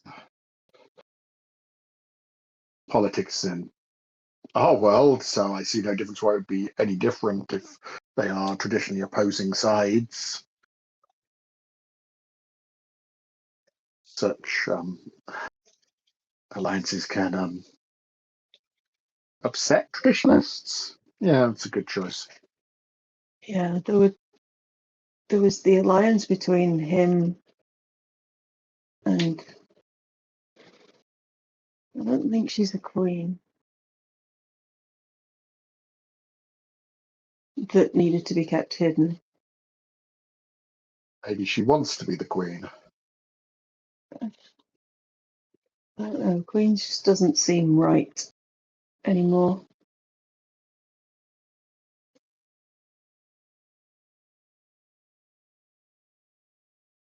Perhaps this would be a good thing to sleep on. And if you have any further insights, you could let us know. Oh, I love you so much, I Chris. don't think Huh? sleep is going to be a good thing right now. Morgana will just raise an eyebrow in August's direction at that comment. He will have laughed And smile at him. exactly like that. By the I way, was going to smile say, at I him. don't know that August told you guys about the night terror. he hasn't. No. So He hasn't, that makes but it even so much funnier. Uh-huh. That's why he burst into laughter and then said, "I don't think sleep will be a good thing right now." Okay. You've been having trouble sleeping? Oh, a little bit, yeah. Are you all right?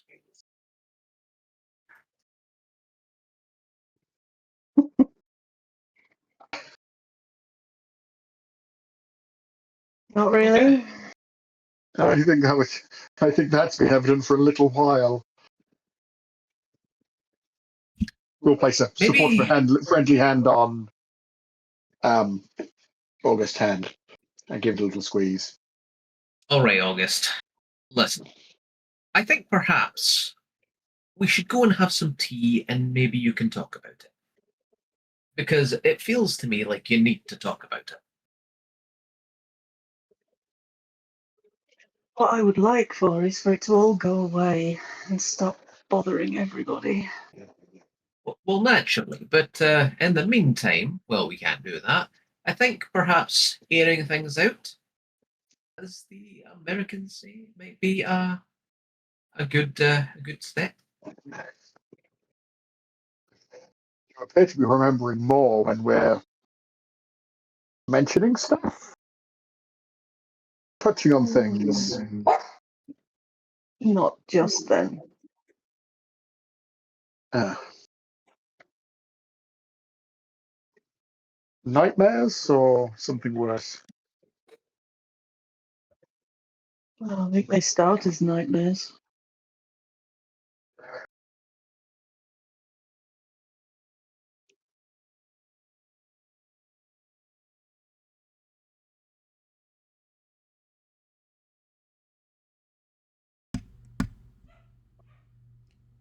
And with that Get worse dramatic from pause.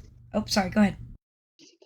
No, sorry, it was just like they start as nightmares, dramatic pause, and then get worse from there.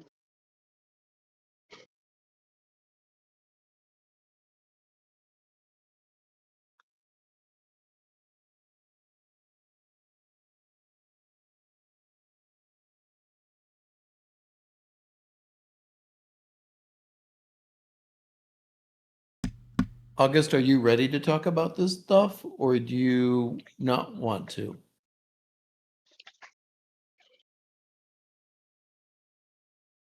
I don't want to, but I'm going to have to.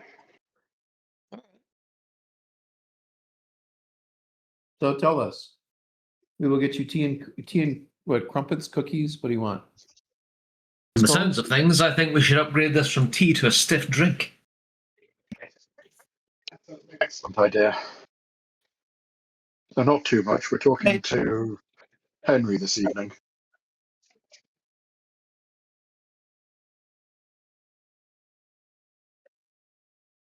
Yeah. Andy, what time is it in game at the moment?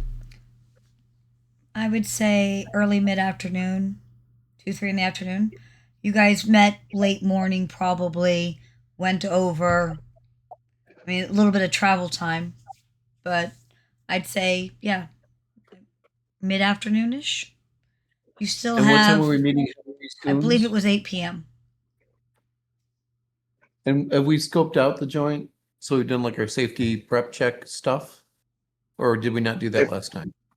If we're going by my suggestion, we're hiring a room at a gentleman at a London club. Yeah, you guys So got to security will choose be. where. That was part of the Yeah. agreement. Is you chose the meeting place. The time But was my somewhat suggestion. how long it took them to. But yeah, you guys chose the meeting place, so you don't have to Yeah, Morgana's necessarily suggestion. look it out. Mac would like to do a security sweep of the venue prior to the meeting so he can plan accordingly. I don't know how all that fits in with the rest of this timing, but I'm happy to just, if it's just a club with a letter of introduction, I'll go check out the room, look it over, come I back. mean, you River, if you could want to come with. go early and do that. Yeah, I mean, if I'm you thinking left this at 6, afternoon. you'd have plenty of time. You still have a few hours. Yeah, for story flow, I just want to make the point that I would be familiar with the layout, the escape routes, all of that junk, because I'll do a security sweep. That's all. Okay.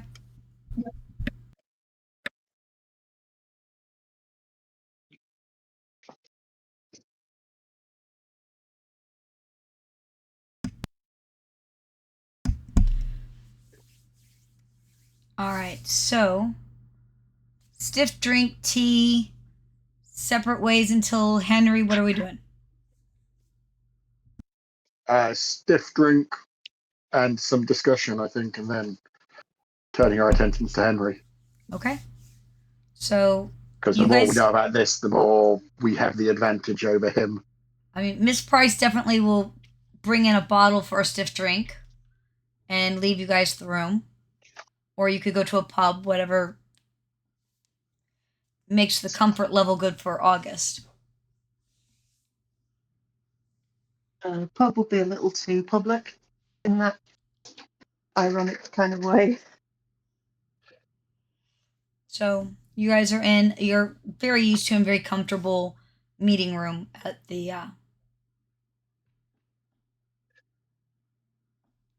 offices.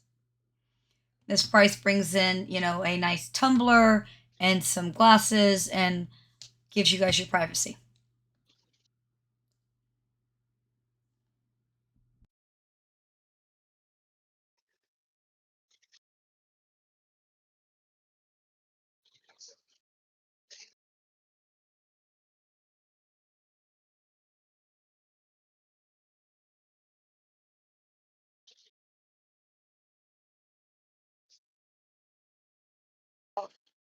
where to begin. However, you remember the previous case where I remembered a voice saying, all dreams come true, or she will make all my dreams or our dreams or similar come true. I think this is the same entity that is stalking me in my sleep.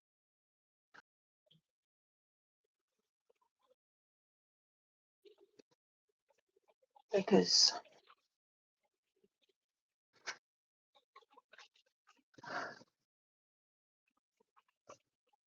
I couldn't move for a long time last night. And I heard heels clicking on the floor. And I wanted to leave, but I couldn't. I was just completely frozen.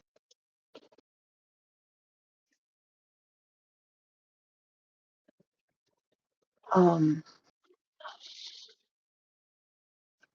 then I heard a voice behind me, and it whispered to me that we're helping all of you, whether you want it or not.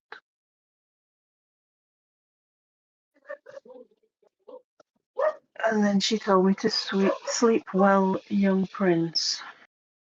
Hence why I kind of cracked and laughed a lot when you suggested that we sleep on it, Waymont. It was not a particularly pleasant, restful sleep I had last night.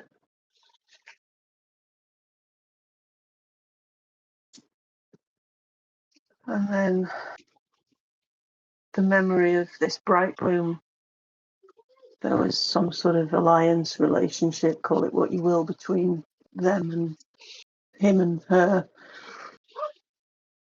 that needs to be kept secret. And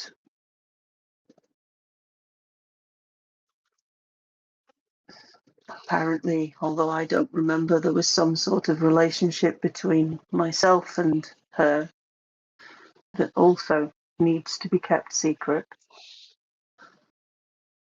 And she is so very sure that she can control the secret. Very sure. But I'm fairly certain that the only way to actually keep those secrets is if everybody who knows about them is dead.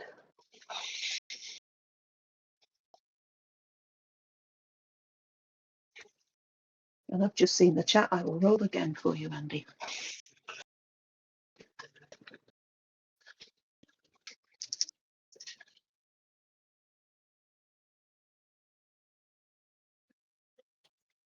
Not so good this time, only 9.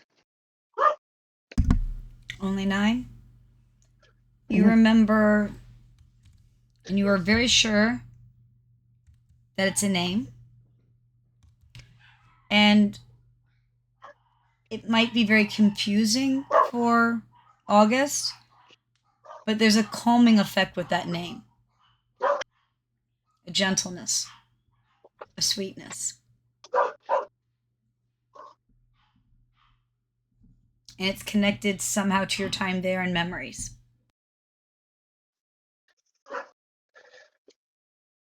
Phil, can you mute, please? Because that dog's barking Sure. next door. Thank you.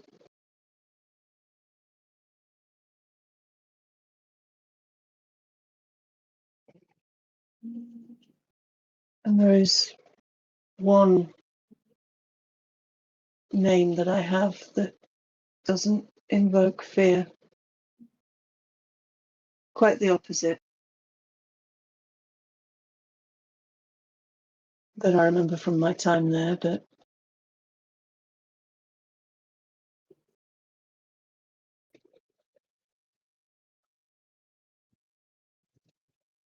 Andy, is that pronounced easy Ezzy. or Ezzy? And it's very like the name would just pop and you. And again, I think that there'd be some confusion possibly for August since he hates the Fae so much. But this doesn't invoke that.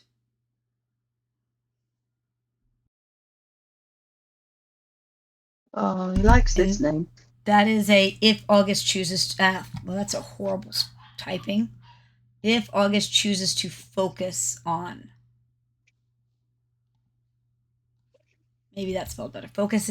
If August chooses to focus on the name. But that's August's. He will. That's August's choice. He will, and Well, that's what he rolled. I think the best and easiest definition of what Ezzy looks like would be a pixie. And she's sunshine and gentleness. And there's a very distinct memory of silly human. It's an early memory. Silly human. She's going to break you. But there's a gentleness in it, like she's caring for you, like she's easing your pain. And since you rolled so well, you have another little memory that seems to be further down. August, try again. You have to focus. If you don't focus, she is going to harm you worse. Breathe in, exhale, focus.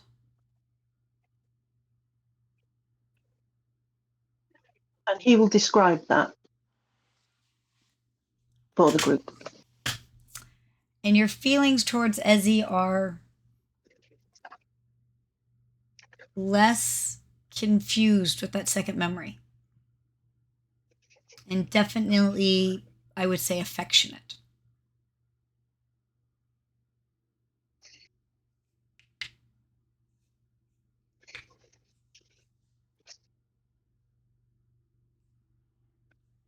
She was definitely the only bright spot. If you'll excuse the choice of words that I remember so far from my time away.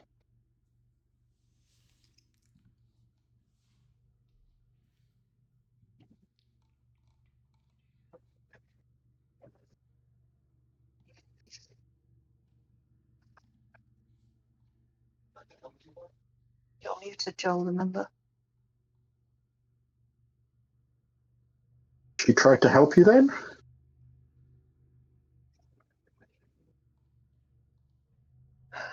Yes.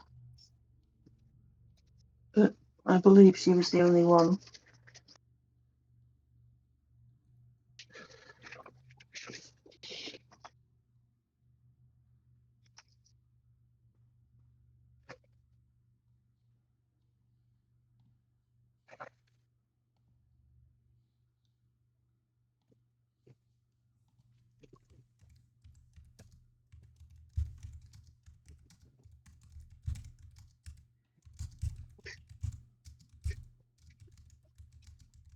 Was it all terrible? Just mostly. The overwhelming memory is fear.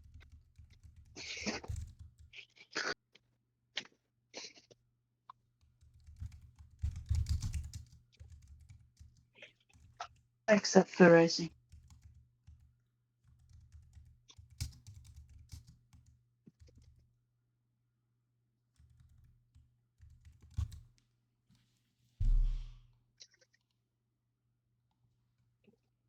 And I think for the moment that's all I've got. So on your sketch, it's definitely some sort of pixie, seems to have butterflyish wings. And again, something about her just screams sunshiny, a summer breeze, yellows with bright pinks and oranges.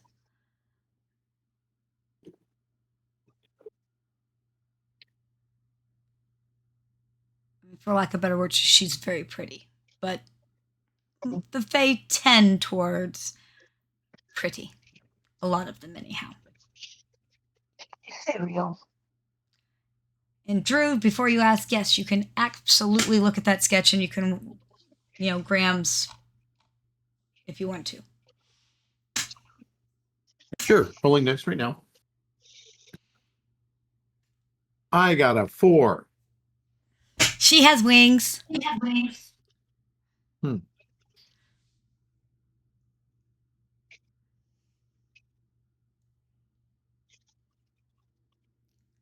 That's an interesting picture. I will say, August, she's definitely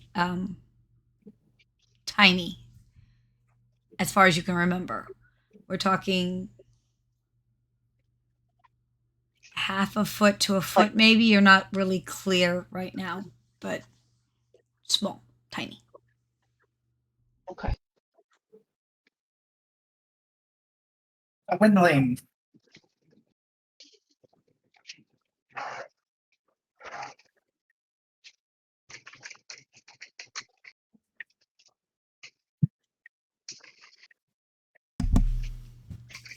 So what do the rest of you have to say to August's memories, I guess?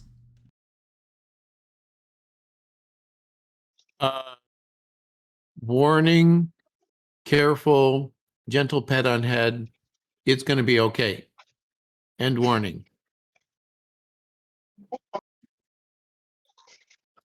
Thank you, Mac.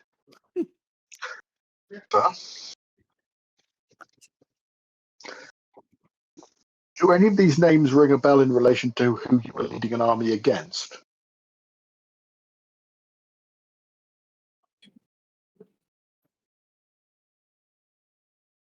Can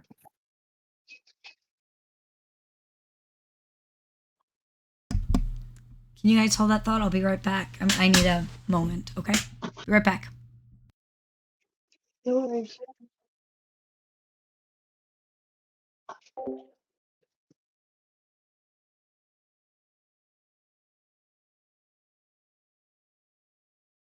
So is anyone else sensing a season theme?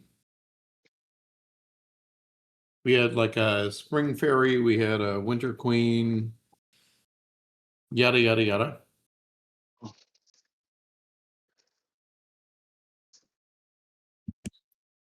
Well, if they are supposed to be tied to the natural world, so seasons make sense to a degree. We shall see. What I don't understand is whatever came through wants, and why was it writing on August?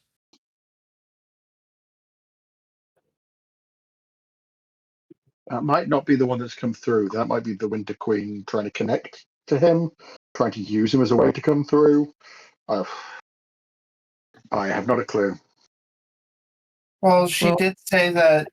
Holly did say that something came through with you.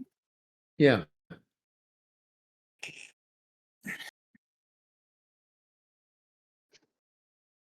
So. Are any of your belongings different? I don't believe so. Yeah. And there is also the question asked. Mac and I did not may not have asked questions that would bring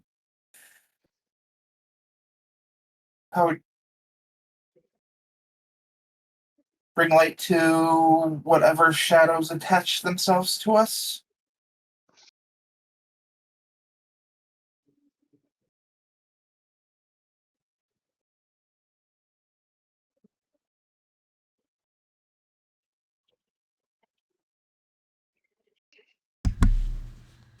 Okay, sorry about that.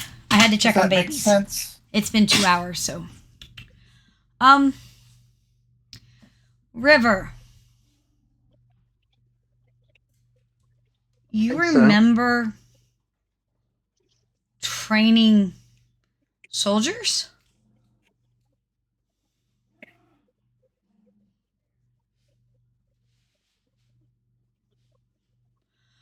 This talk of general seems to be bringing up you training soldiers. They're kind of fuzzy at this point.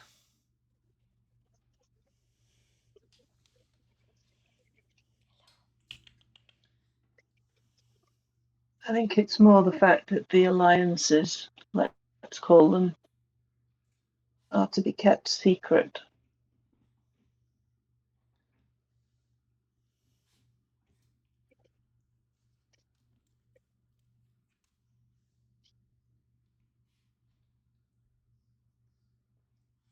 And that the easiest way to keep secrets is if, You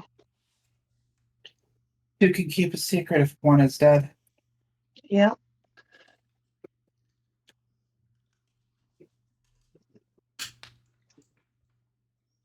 So darkness come through with August.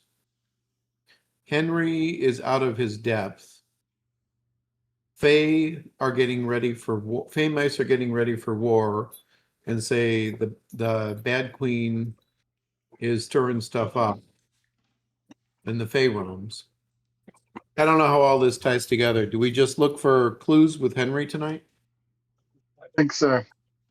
We try not to let on that we know about this Callum, if it is the person who's come through, because that seems the most likely thing he's asking us to help with. It at least gives us some advantage. We can try and pull information out of him and then surprise him by And then like a night hag or something is haunting August after he was connected to whatever darkness came through. And then we have a goblin general running around too. Are those the quite puzzle possible. pieces? As far as we can see. And the red caps are known for haunting ruins and coming to places of ill repute and then killing people and then soaking their hats in their blood. They sound fun. Okay, so we just toss Henry to red caps, and no, that's not part of the plan. We figure it out.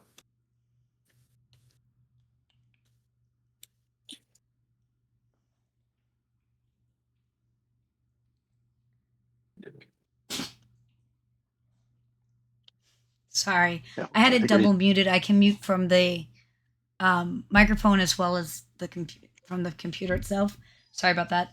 I had to go and check on the babies because it's been 2 hours and they get to playing in the playpen and they'll knock their water over and stuff like that. Babies are fine. So, River, you trying to remember something about that time period. You clearly remember training soldiers. They're kind of fuzzy, but you very much remember specifically training a regiment.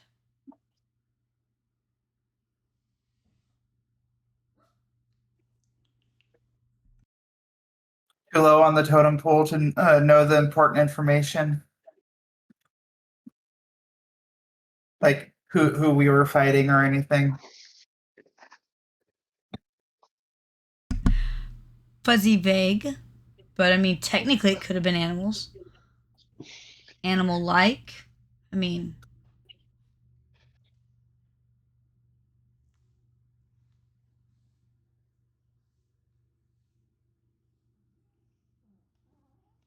or they could become animal-like. I mean, that may not have been where I was going, but hey. I'm open.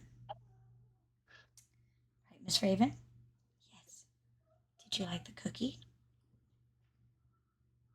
All right. So, a couple of drinks are had. August is uncomfortable with his memory still. Absolutely, 100%. And you don't need empathic sense to spot that. Yeah, I feel like it's in this case, August is wearing that one on his sleeves, so to speak. Very much so, yes.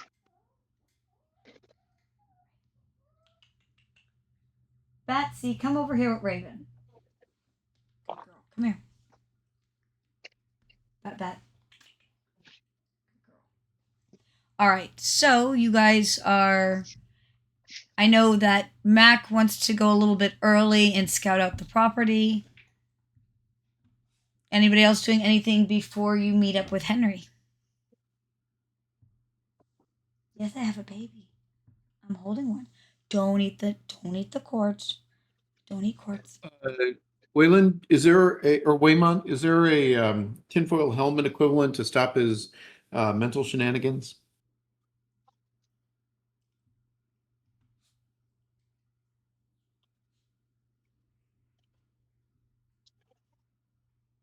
Willpower.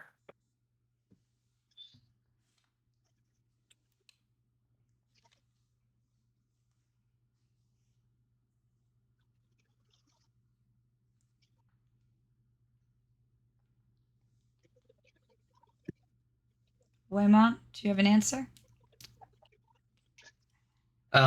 Well, I seems a little folksy to me, but I could look into some charms and see if there's anything that might help. I don't put in this spell any magic he uses on this if he tries, but that would be breaking the terms. Well, notoriously the red caps were always afraid of scripture and crucifixes. So I wear mine because I've got an Oak Holly Ash crucifix combo. But...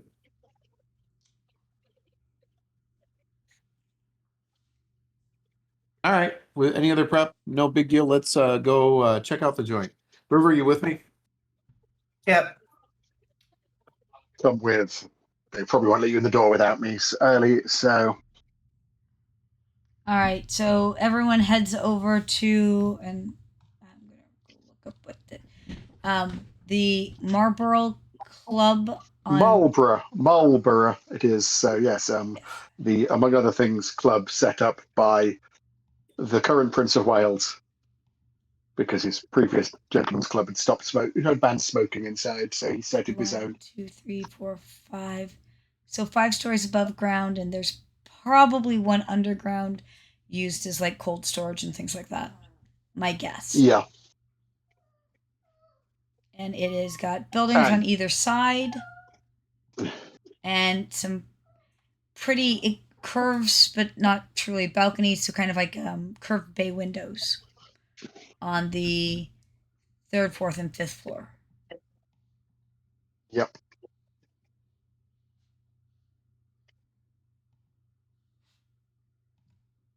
I'm going to say that on the back side, there is probably a way into the basement level for deliveries, coal, things like that. And there's probably a back door on the main level as well.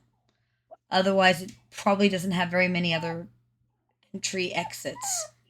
And like I said, no actual balcony, just curved windows. So there looks to be like a long alleyway that would go into the back of the building, looking at the map, though some of that's more modern buildings, but there would definitely be some back way for servants' deliveries. entrance.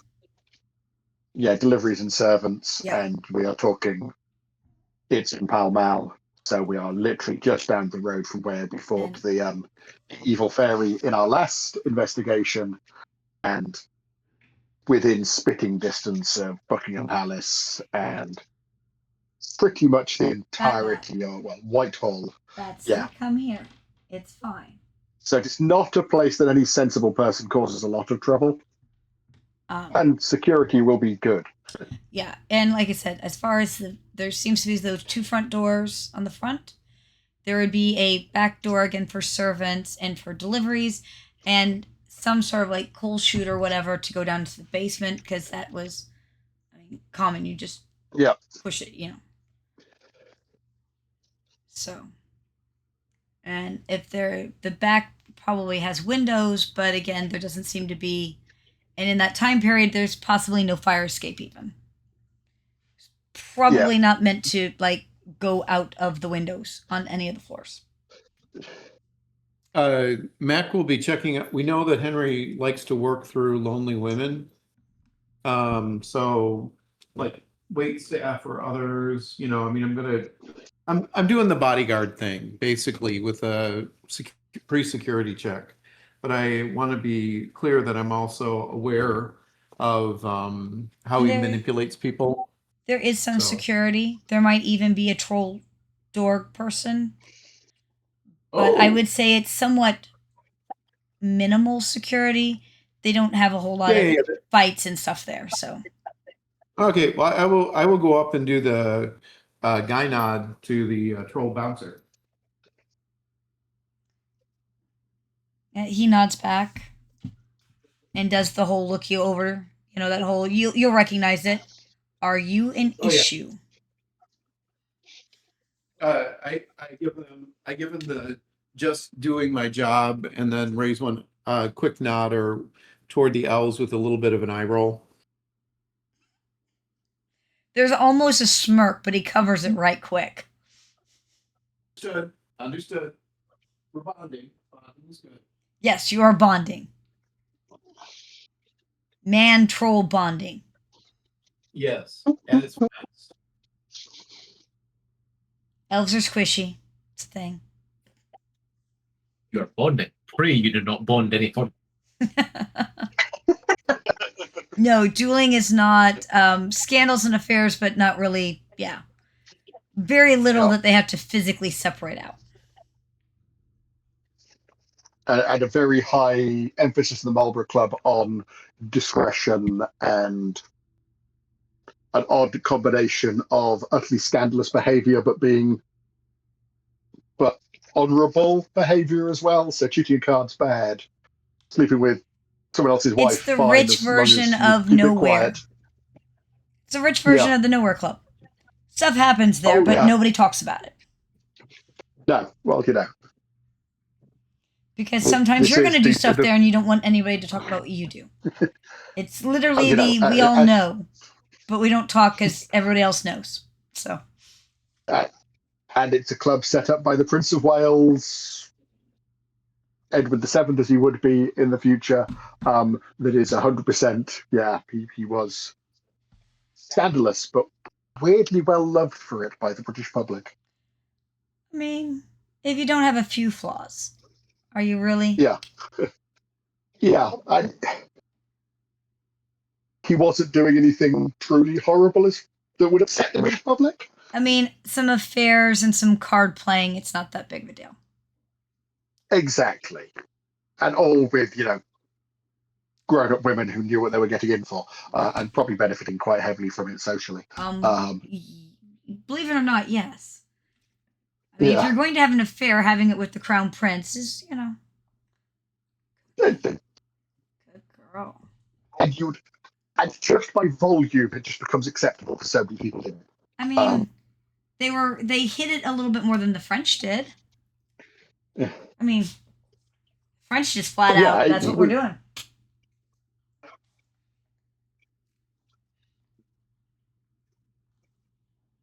Well, the French had a great tradition of it, so Yes, but he was at least British polite and kept it minimally in the public face, so to speak. Undeniable. It's about what he managed, British polite, but did it with enough style and decency that people would forgive it. It's a British and scandal can be very weird. Yeah. All right. Anybody doing anything else in that couple of hours interim?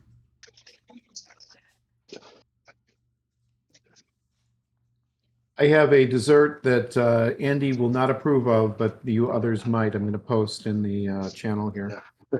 Temptress Drew. But at least if I don't approve of it, it's less tempting. It's probably got chocolate. So you talked about these last time, so I ordered some just to find out what they are. So I need to. The world market in my area says that they have them. So what did you think of them? Truthfully, they weren't my favorites. I have other sweets that I am more gravitated to. I would make a homemade sugar wafer, and then I would do a caramel and a chocolate fudge like in layers stacked up, and then do a chocolate coating of a higher quality chocolate personally. So I do like grown up version of a Tunnux, but I understand that it is a absolute favorite classic. You know, it's like an IMO bar in Canada. You know, like I get it. I'm glad I tried it, but I would do my own high chocolatier version of that. Yeah. And I that's got to blasphemy. I try- get it. Yeah. I got to try one of them that the Maddie was talking about. They had it at the grocery store in Columbus. I'm trying to remember what they were called. Tim Tams or something like that. Oh, Tim Tams are awesome. These- Tim Tams are awesome. Tim Tams are awesome. Digestives are classic. You know, like So oh my god, the those big are good. problem Tim Tams. It's chocolate, so I didn't care for it all that much. But I did try it because that was a whole thing. Conceal object on a dagger. Symptoms. I believe we said no weapons.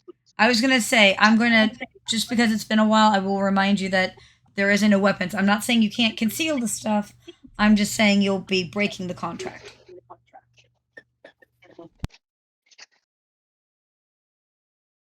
Yeah, Tim Tams are the Australian version of our penguin biscuit.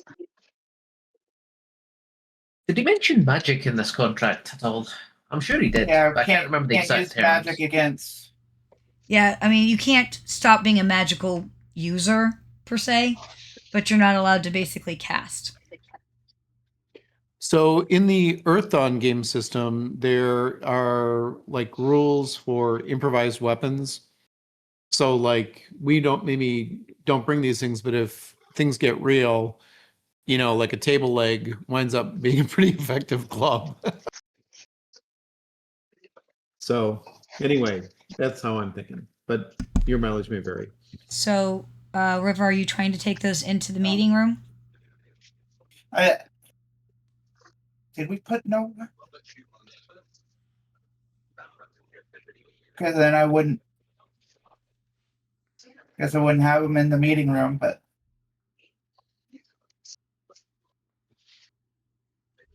I mean, you can get them into the club with that. You could hide them outside the meeting room if you wanted. But That sounds reasonable to me. just know that if you take them into the meeting room, it would be breaking the contract.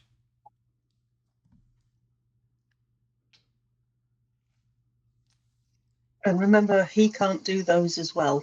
That's right. Yep. He has to follow the exact rules. Just like you.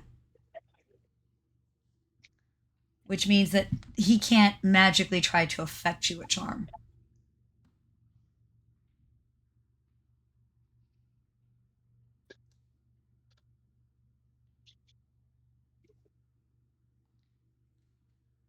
yeah.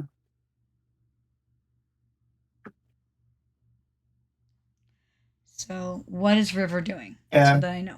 She'll conceal them outside of the room. Okay. She's never going to be far from having weapons, but Mac would ask you to do that for his junk too. Yeah. Like you. yours are way too big. Oh, okay. I can do up to. Chunk.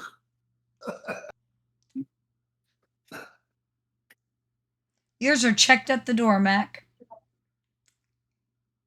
How long is it going to take me to get a weapon from there? Or can I just put it in an umbrella stand outside the room? It won't They're be hidden. big enough It'll be that there. they won't necessarily let you take them in the building. Oh, all right. They'll be checked with your coat at the front. Okay. Okay, what type of weapons are we talking about? I got a sword, a gun, bladey things. I've got my belt buckle is a brass knuckle. The belt buckle you could probably get in. Dagger type of things you could probably sneak in. The gun. I'm not gonna break the blood oath. I have no problem with that. Well, I'm talking about at the door. The sword, they're not going to let you take the sword into the building. I understand. So I have a saber, hunting knives, detachable brass knuckle disguised as a belt buckle. What about the silk garrote hidden in my collar? Probably can get that into the building pretty easy. If you want to try to hide the revolver, you're going to need a concealed object No, on I'm that not and the gonna daggers. do. Otherwise, they're going to probably be like, those sit here. Yeah. Remember, So the I prince leave- occasionally hangs out here. They don't necessarily want you taking weapons in, period. Yeah, I completely understand. So the two that I can take in are the brass knuckle duster and the silk garrote. Yes. And then according to the blood contract, we can't bring those into the meeting room. No. You could leave them So outside the room. Yeah, I will leave those two outside the room while the rest are checked down below. Just put them in a Check. flower pot or something. Yes, indeed. I'm fine with that. Anybody else? And by the way, Waymont is also his own weapon. Yes. Just so Oh, I that, do Mac have a isn't the only revolver. I'm a weapon thing. Waymont technically is also his own weapon. Yeah, I was gonna say, at least River can throw down with the best of them too. Yep. I was gonna say River can punch somebody. She capable. Yeah. Like, I mean, I'll put the she's revolver away. I mean, August can do that as well. Yeah. It just might not hit you very hard. Well, but there's also 1, 2, 3, 4, 5 of you to his 1. You guys technically have the advantage. You mean we could just rush in and beat him up? You could rush in and beat him up. You could. That would be, breaking the blood oath. It would be breaking made. the blood Yep. oath. All right. Anybody else hiding or doing anything before the clock chimes 8? Type of thing. Well, Morgana will leave her umbrella with hidden sword inside it in the appropriate place in the foyer of the club at the reception, so that at least I have a weapon if we can quickly get hold of it. There's nothing about checking the weapons. Like, that's very normal. They don't blink about it. Yep. They just hand you like a little ticket so that you can get yours pulled up. I will like a coat check my pistol. Yeah, I will check my pistol when I check my coat. Okay. Waymont, you checking stuff or you don't carry it? I'll check my pistol. Okay. Yeah, and Morgana is dressing.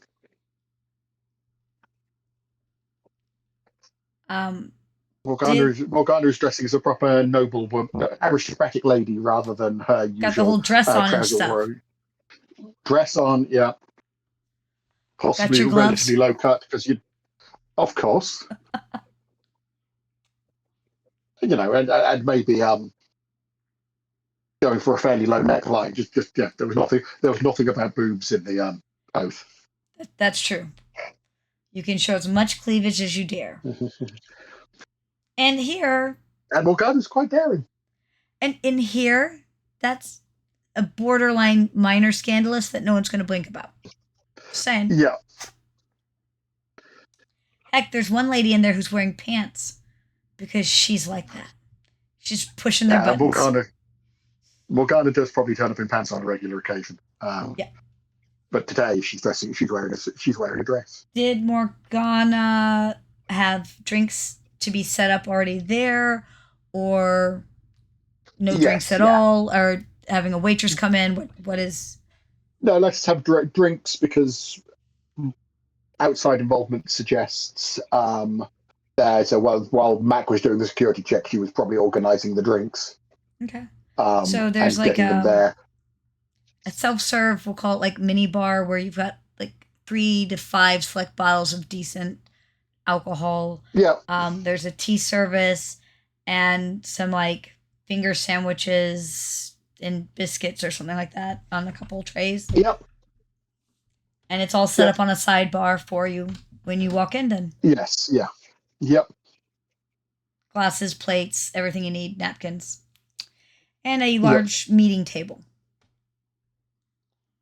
Heck, we're going to give you one of those pretty ones with that kind of rounded bay window. Ooh, lovely. 3rd floor. Fancy. Ooh, that would be daring. Look at that, all that shoulder showing and cleavage. Oof. Steady Yeah, on. That's Madame X. That's the scandal from 1884. Well, that's a really scandalous was, dress. In 1884, that is a scandalous dress. Well, it was that the shoulder strap was off. It was like slipping down. Oh, yeah. Look, like I said, look at all that shoulder showing. Scandalous. Look, Miss Raven, scandalous. You take a nap? Okay. All right. You guys are all there. The clock chimes. And maybe a minute or two later, Henry walks in. Henry is still devastatingly handsome. He's still charismatic, magic or no magic. He is a very charismatic man.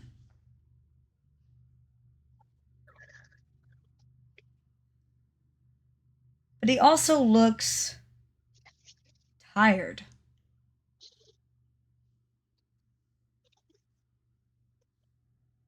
He walks in, heads straight to the bar, pours a drink, and sits down. Henry, a pleasure to see you again. 18 on a winning smile. He smiles back, and you're very clearly remember just how I don't want to say oozes because it's a negative connotation to that, Yeah. but eludes charm and grace. Oh, But he smiles back at you, and for a second, it's again, it's not that he's even triggering magic. It's that con artist to him where he just turns it on like he's not exhausted.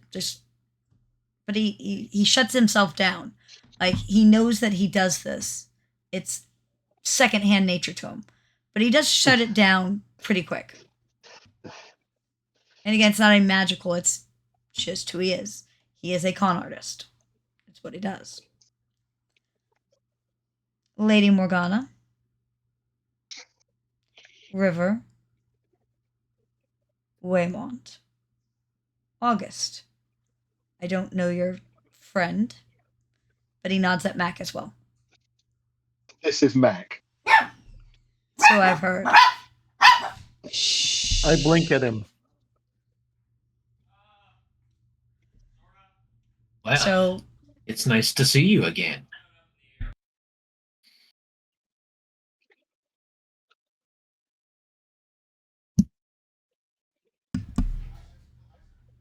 I guess I could ask how all of you are, but we both know I don't actually care. I am tired. Tired of You know what? all of it now. Don't actually care.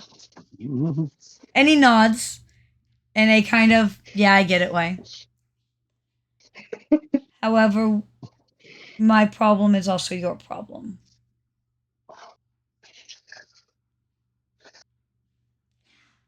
So I wish to call for a truce of sorts.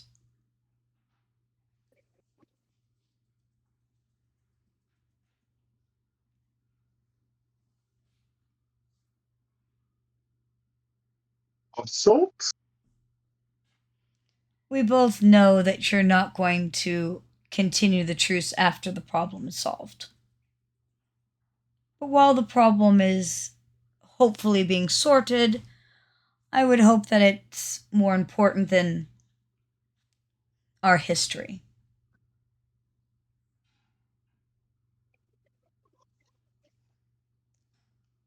Unless you wish to let that go as well. But I doubted it.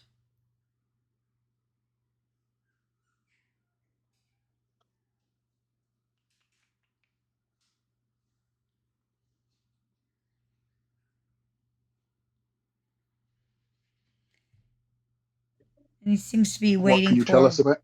Go ahead. I'm not going to disagree with you on any of that point. What is this problem? There's creatures that are trying to,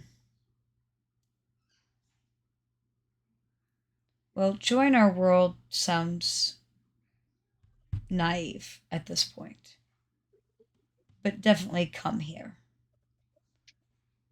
but not to join.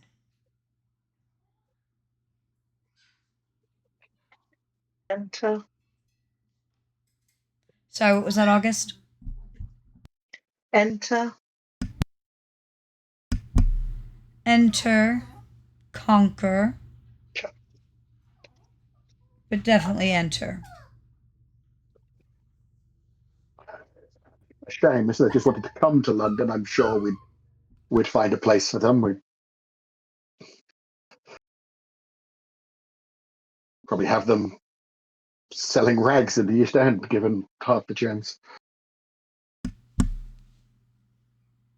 But if they want to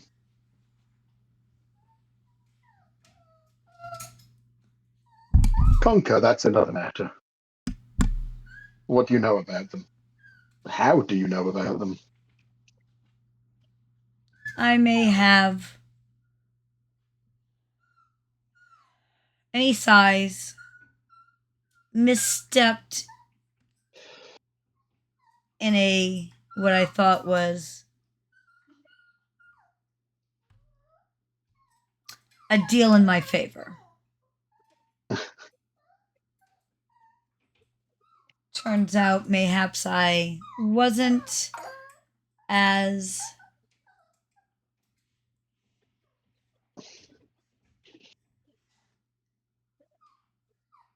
when he Clever. searches for the right word. Go ahead. Clever as you think you are. His eyes narrow at you. Something like that. Oh, that must have upset you awfully. Well, doesn't it upset you when I escape you? None of us like to be wrong. I can't disagree with you on that point.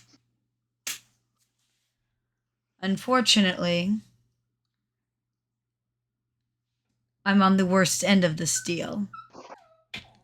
And it's not so easy to get out of. And I do believe the deal has catches I was unaware of. And it's come to my attention that some of you are part of that catch. And he nods at August. Lucky me. How did you get so lucky? You have a lot of attention, and no offense, but you're not exactly what I would say the most outstanding member of the human race. Not that you're Clean living. shabby, but Clean living and decent character, something you'd know very little about. he shrugs. I'll take living well in luxury over those. Yes. But there are more insubstantial qualities that may reflect on it. You know, people such as you get taken advantage of, people such as August are prized, or some such. In truth, if it was just me on the line, I would take my lickings like a man. But it's not just me on the line. Now, in truth, if it was just you on the line, we'd probably hold you in place so you could take those lickings. And he nods. You've almost certainly done things to deserve it. I absolutely have. But it must be pretty terrible if even you are worried about if you're worried about the collateral. Let's just say I don't tend to become overly emotional in most collateral. But again, I misstepped. Is this a matter of who the collateral is, or is this a matter of scale? For me, personally, who matters more to me than the scale? For you, and this is a royal you and the fact that he's obviously all of you, I would say the scale matters much more. I thought that the scale wouldn't matter as I would be placed high enough. But it's come to my attention that, again, I obviously misstepped. So, how do you envisage this coming to its close? As in, what do you think needs to happen? I think certain beings need to be shut down, and the door that they're creating definitely be shut down.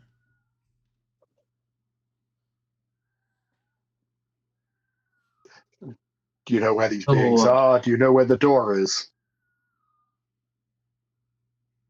So let me see if I understand this correctly. You made some sort of Faustian bargain, and you didn't come out on top, and now you're whining about it. If you make a mistake, the best thing to do is own up to it and move forward. I have clearly made a mistake. I own that. Oh, you've made a lot of mistakes. He'll shrug at those. You see that one way, I see some of those differently. In this case, I suspect a moral lecture is wasted on this man. Yeah, you see those differently than I do. But in this case, I've clearly made a mistake. So what is the mistake that you're talking about now?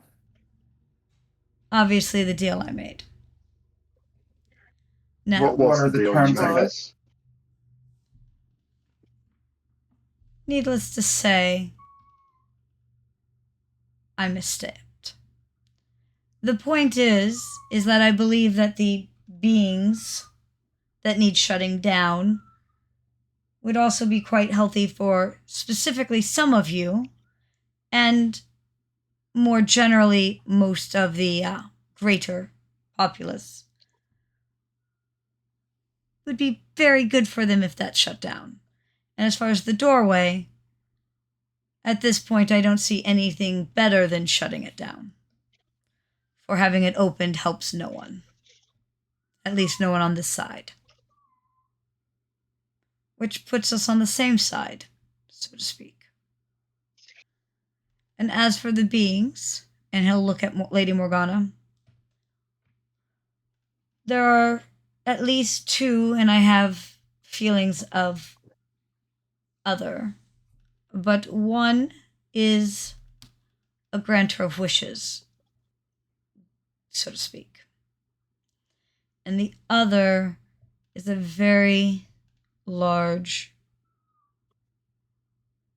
monster. But I don't know as much about him. As for the rest, I believe there's someone that they want to bring over. Well, let me rephrase that. I believe someone's. But someone in particular, and then, to be frank, I believe an army. I don't believe that will be particularly healthy for anyone at this point. Oh no. What exactly did you do? What did you promise them?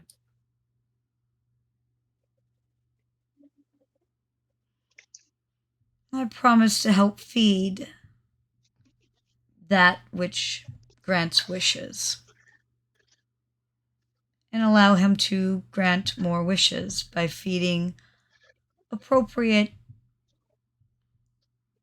and he kind of shrugs, souls. Point him in the direction, so to speak.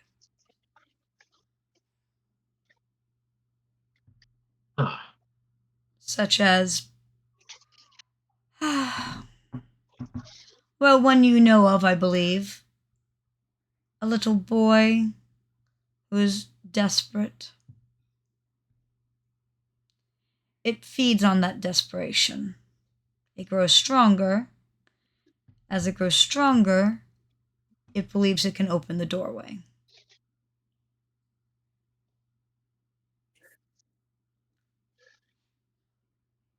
I happen to be very versatile in what groups I enjoy, and I can spot desperation a mile off.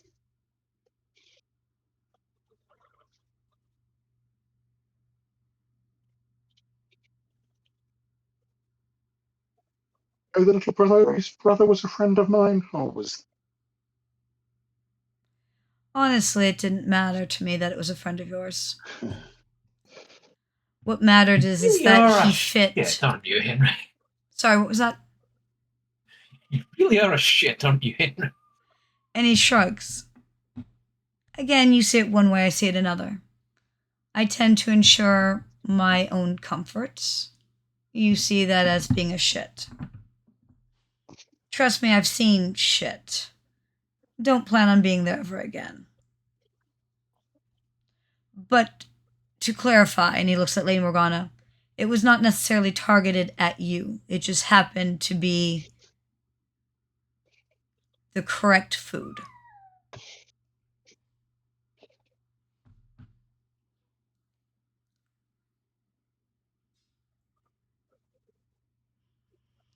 I did not ever promise that I wouldn't talk about it or give away what he's up to. That would be his misstep. And if you foil him in feeding, I believe it would be much harder for him to get the door opened. We thought something when dealing with that matter. Was that the Grand Rule of Wishes or his...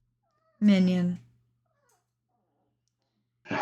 He doesn't like to show up in person. It makes him vulnerable. However, I believe if you had enough inside information, perhaps you could set a trap to get him in person, thus solving a lot of this door opening.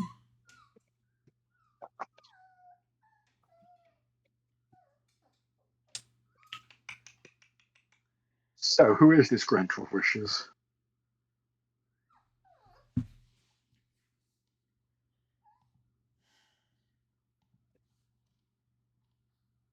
He goes by different names.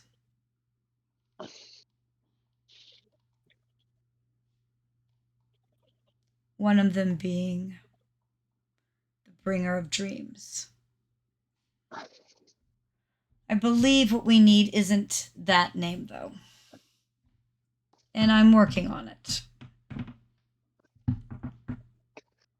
I believe it has a true name, and that's the name we need. Inside information. And that name should be able to pull him forth. I seem to recall stories of you mentioning their names and them knowing things, so I was going to ask you to be careful which names you use. But it appears you are ahead of us on that one. Excellent. I can be taught, and painful education does occur. You can be taught, but you never learn. Again, we have a difference of opinion. Opinion, if it's subjective. I find morality to be subjective. Thus, we have a difference of opinion.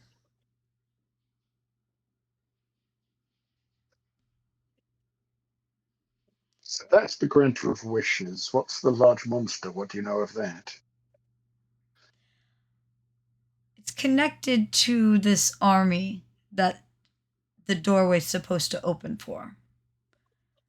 I saw a glimpse of the creature recently. Not long ago. And he kind of looks at Mac and goes, he'd make you look a little small.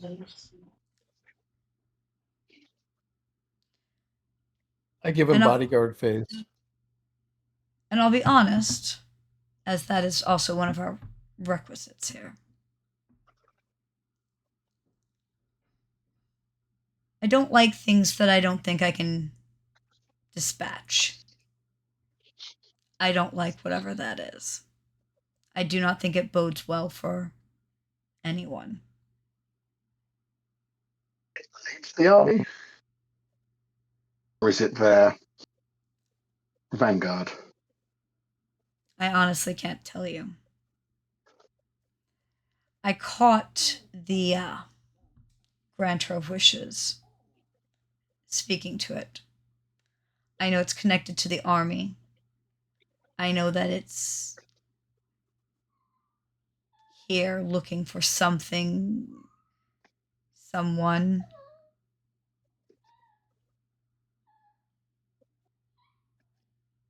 And I will tell you that I even find it problematic. Did you get a name? Sorry, what was that? Did you get a name? No, it doesn't have to be a true name, just something that we can go on. I didn't catch a name. As soon as they realized I was there and listening, the conversation was ended. What you overheard was enough for you to seek us out. 1 second. I gotta let Batsy out of the room. She wants to check on the babies. I'll be right back.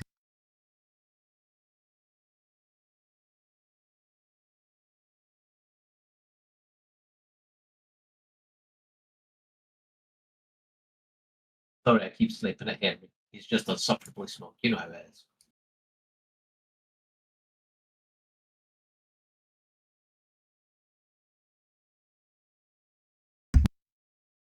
Goodness. All right, sorry about that. What was the question? I was asking you, basically, is here overhearing that conversation that led you to seek us out? Let's just say I was questioning things, and I believe things have escalated quickly. What do you think this large monster is going to do when they find whatever it is they're looking for? Well, needless to say, I'm glad I'm not whatever it is. But I believe they're going to take whatever it is back. I think it's somehow important, but I am not sure how or what yet. Which goes to the offer on the table. I offer you intel, inside information. In exchange, we stay out of each other's way.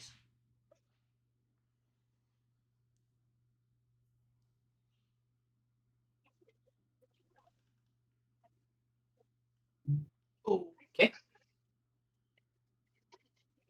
Now, I would love for that to be continue to stay out of my way, but at least until this is done. I should have no worry of dealing with you as well as dealing with other things.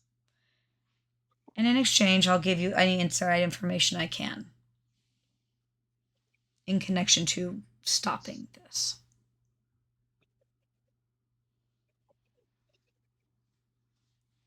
Okay.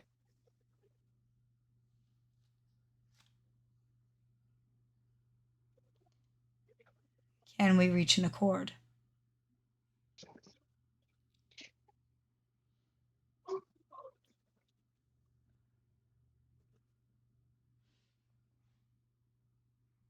So, is there anything you can tell us just now that would help? Without an accord? No. Morgana will look around.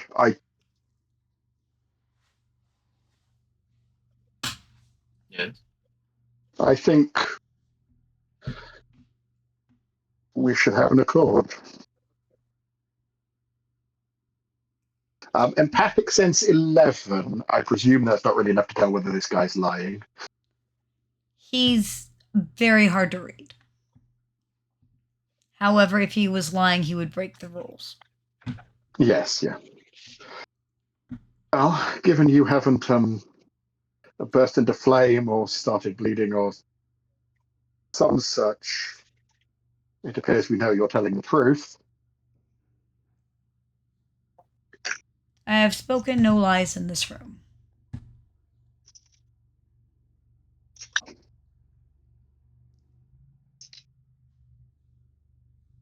I think given the grave nature of this threat, I think our only real option here is to agree to this accord. If you need to speak amongst yourselves, we can. It's a large enough room.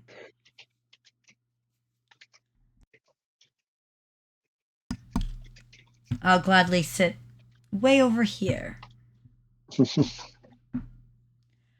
August, there's a myriad of emotions underneath that are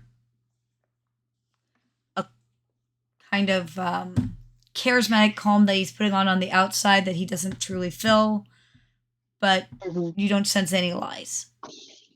When he talked a bit about what's at stake, there was a raw honesty to the someone. He's put someone in danger that actually matters to him. Other than himself, obviously. Other than himself. And, I mean, there's some truthfulness, obviously, to the, as far as the general masses go, he doesn't have a lot of concern for that. But he definitely has concern for keeping himself and whoever this other entity is, other person is, safe.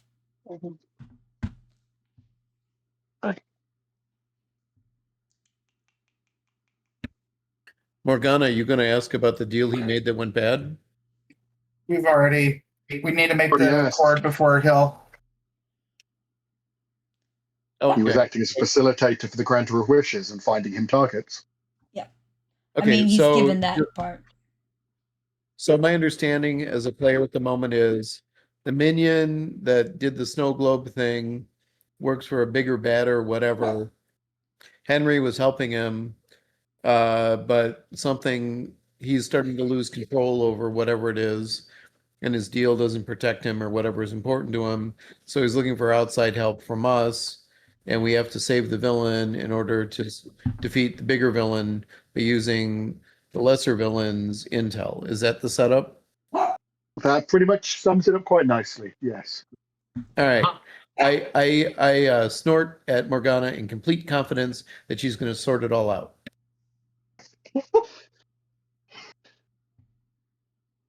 Morgana will return that snort with the smile of "Thank you for having confidence in me. It means a lot." It's a whole language between aristocrats and. It's a whole language such. between aristocrats and the help. The help, yes, yeah, that's the word I was looking for. I'm holding a sleeping baby. Aww. She's so cute. Sorry, continue. Henry's amusing Glance himself around. by drinking away from you guys, so that you can talk if you want to. Look at people. I think we should accept. We need the information. I believe he owes us a question for coming to this meeting, so I'm inclined to use that to find out who he cares about so much.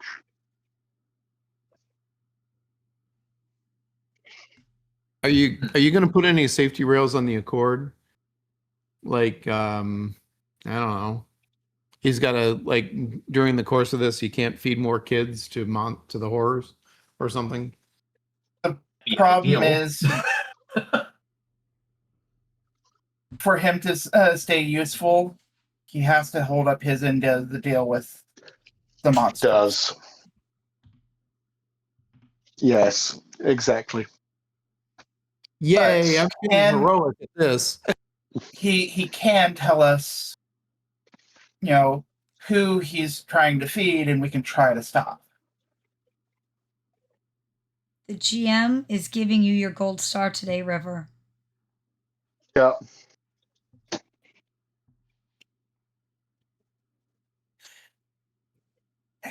Morgana will blow over a little kiss for that thought. I hadn't thought that far through. Thank you. It's like using bait for a trap. And River caught on really well because he definitely implied that. He implied that you could have inside information to stop it from feeding because he doesn't want it fed anymore. Excellent gold star, And River. the best way. He keeps in its good graces, even if we are stealing its food. And we keep stealing its food until it gets so annoyed it turns up to try and deal with us.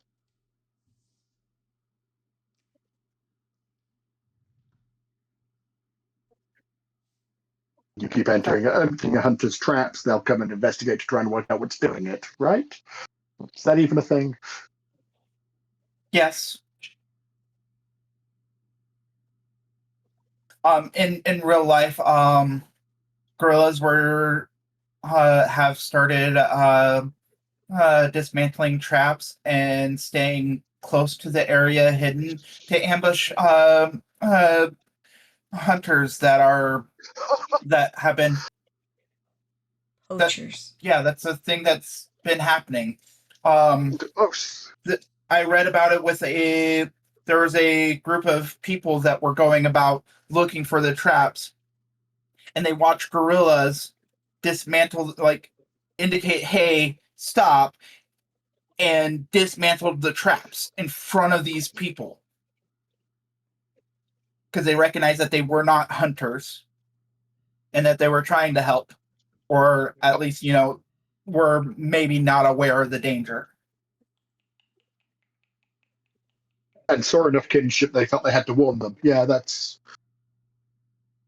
awesome.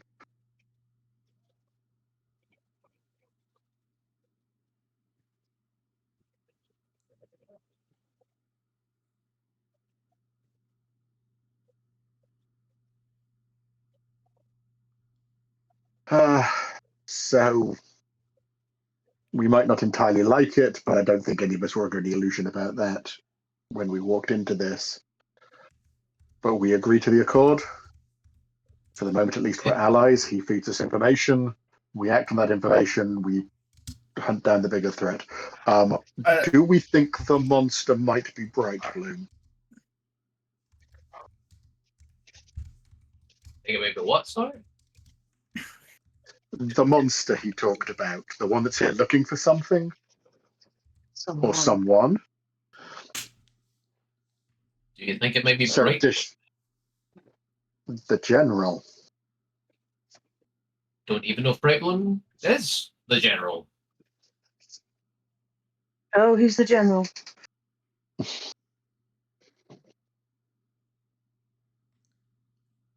Okay.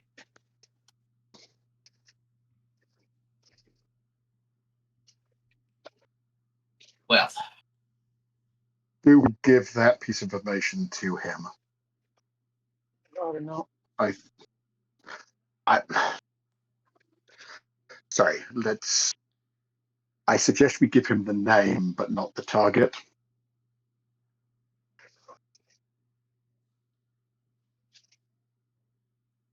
I'm fairly certain the target is me. Exactly. He is, I think, aware that there is links of this matter to us, but he doesn't know the full details.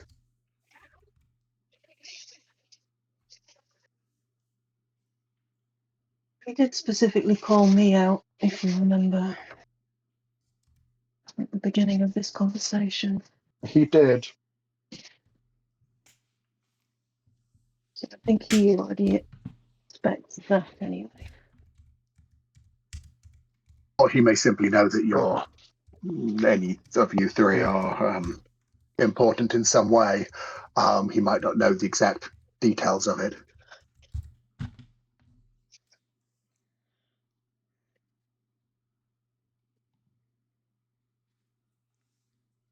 I think he knows a lot more than he is letting on.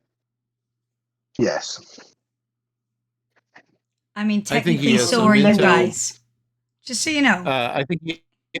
I think he has some intel, but he's pretending he knows more than he does because he's always interested in the angles. There's probably a little bit of both. What he doesn't have is the capability or will to deal with this, or probably the skill set.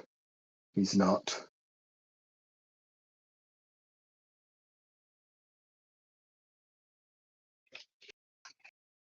Well, he's a con man rather than anything else, so.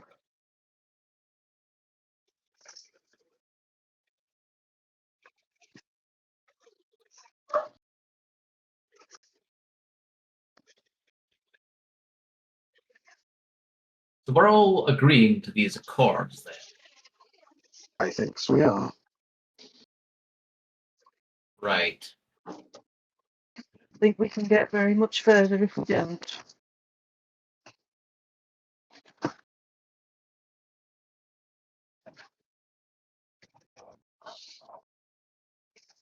Fair. When you want to catch a hunter, you start with the prey. If it likes feeding on helpless and despondent and hopeless people, I think there's a lot of prey in London. Certainly help with that, and we would be doing it anyway, and this way we're doing it better informed. At least we Even are if I not going to be chasing. We can get ahead and ambush. Yes, exactly.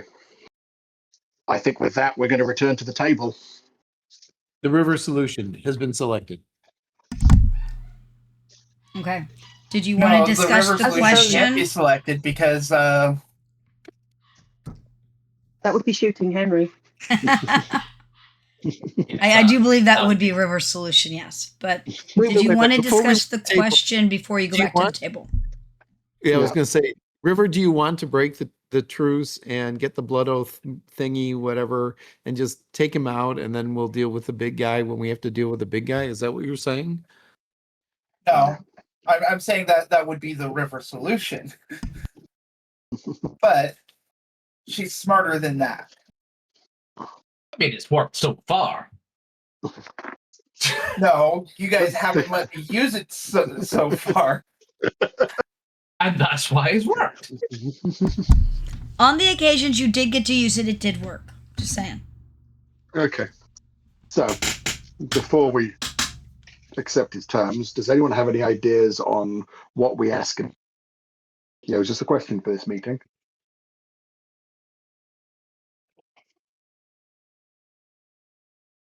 Honestly, not too sure.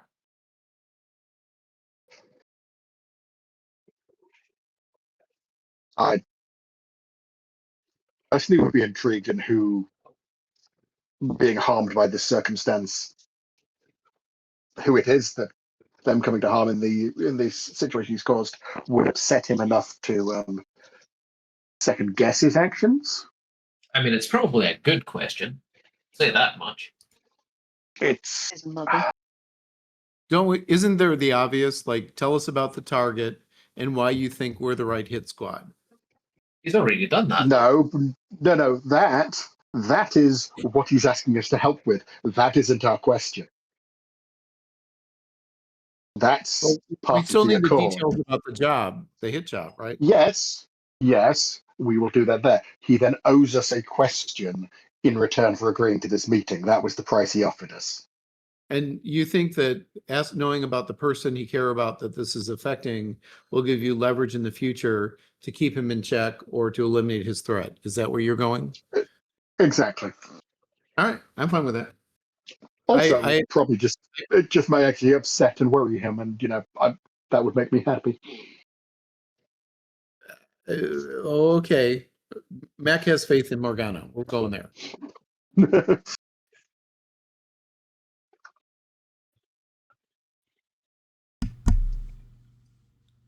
Sure. Let's do it. Right. Why not? Let's do it. return to table, refill everybody's drink, settle down. All right. Once you guys are returned to the table, he will come out of the corner with the, effect of my fingers are in my ears, la la la, I'm not listening to you. However that looks, right? And he Said sits the down telepath. and says, "So we have an accord." We have an accord. And the question?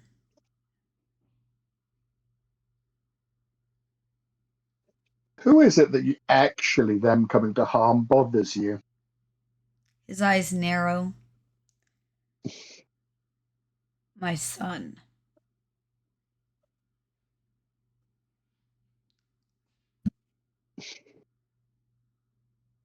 And the look he gives you, Morgana, puts a chill down your spine. This is the look of someone who will kill without a consciousness, looking at you in the "don't touch my toy."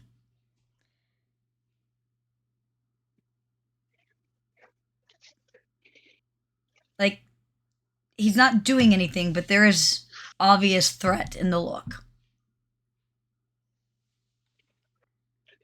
You have my word, I would not do anything to harm your son beyond revealing the crimes of his father. And he actually seems to physically relax. And Oh, bring no harm to your mother then either. just like, oh, you were considering picking a fight with my mother. That would be deeply foolish of you. The woman is a battle axe. He actually kind of smirks. She does seem like a formidable person. I will give you that. Other than her efforts of matchmaking, she is almost unstoppable, but, well, there we go. We have an accord. We have our price paid. That, I think, makes us working partners. What information do you have now that we can act on, or do you need to do some digging? I presume this is going to be a case of you are going to provide targets and give the information to both us and your employer, And he and then nods. eventually that will cause a confrontation. I'll make sure that you get the information. I'm going to guess the quickest and easiest way would be to your office. However, if I need to get there faster, at least one of you has a phone. Yes, there is a phone At your at house. my residence. I'm sure you at my house. I have the number.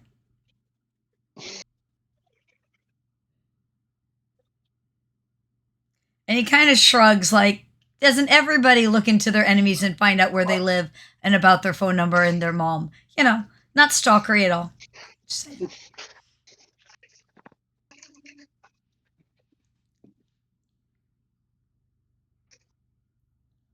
Yeah, Morgana tried. He's just, not listed officially in anything, so that's problematic.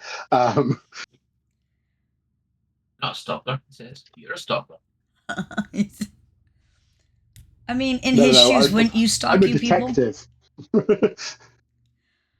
He's a stalker, you're detectives. It's fine. I'm not trying to stalk him. I'm trying to bring him to justice. One of those Bringer is of Wishes was displeased that you upset his last target. Oh, I'm looking forward to you upsetting his next. I'll make no bones about it. I think I will. I think we'll actually enjoy that.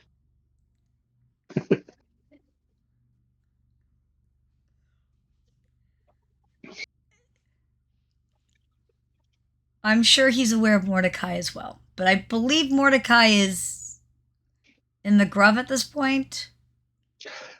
He's about in London high society at this point, but okay. is not quite as crusading as his sister, but possibly more vengeful. Look. Yeah. Basically, in all truth, if do a perception really quick, Lady Morgana. Oh. Oh. 34 Oh my goodness. on a D12. Wow. All right. It's very clear to you that he actually said it because he doesn't. Henry doesn't believe in anything for nothing. There are no graces for Henry. So therefore, if you said his son was off limits, he was giving you something else to put off limits that he thinks is of equal value, basically. Yeah. So, in all truth, whereas it's creepy, stalkery, evil, it's meant in a good way, if that makes sense. Mm-hmm. There's a quid pro quo going on. Yes. There's And in truth, if you were to ask, there's probably a very good, he'll leave all of your families alone in exchange for you keeping his son off the table. I would just like to point out the quote of the day, which is, "It's evil and stalkery, but in a good way." Yep, it's evil and stalkery, but Yep. in a good way, right? Like, you know. Yes. But Morgana will again, look at him and go, he can't just, in his world, you wouldn't just do it because a child is off limits, period. Like, he doesn't have that for whatever reason. Morgana will look at him and go, I presume what counts for my mother will count for the family of all of the families of all of our families, as long as we bring no harm to your family. Not mine. How about? A parameter question. Okay, what's the question, River? Does it have your child, or is he still free? To answer Lady Morgana, he'll nod and say that it's fair for the individuals as well. And then he'll look at River and say, he does not have physical custody of my son. But he knows where my son is, and I believe he's had contact with my son.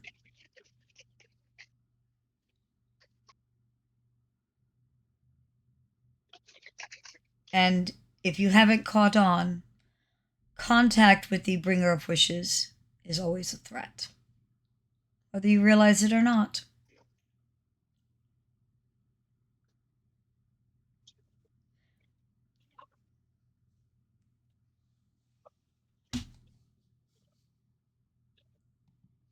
That had been our assumption.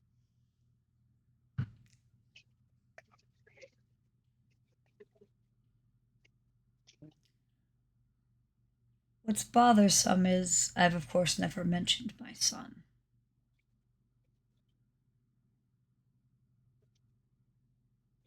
What, you think you're the only person who has magics that can affect people's minds?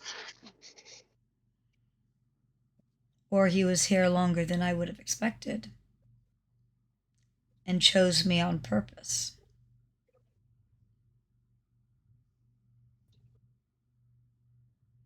In all truth, Mac, he would easily overwhelm your grandma and kill her. I will also say he is the type of person who wouldn't think twice about doing it if that's what he thought needed to happen. I have one phrase for you. La la la la la la la. However, he has said that they're off the table, so. So, do you have any information we can start working on now? Not yet. But it's close. He's got a couple of Close. options. Once I find out which direction he's headed, you'll know.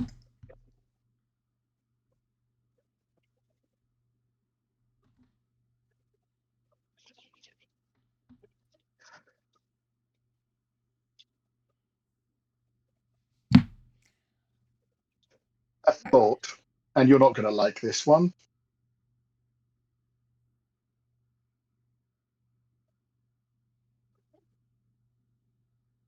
Knowing where your son is and who he is would be helpful because we could put security on him so that if the granter of wishes, this bringer of dreams, is onto you, we could get some warning that would allow us to make sure that he is protected. That narrowing of eyes, that tension is back.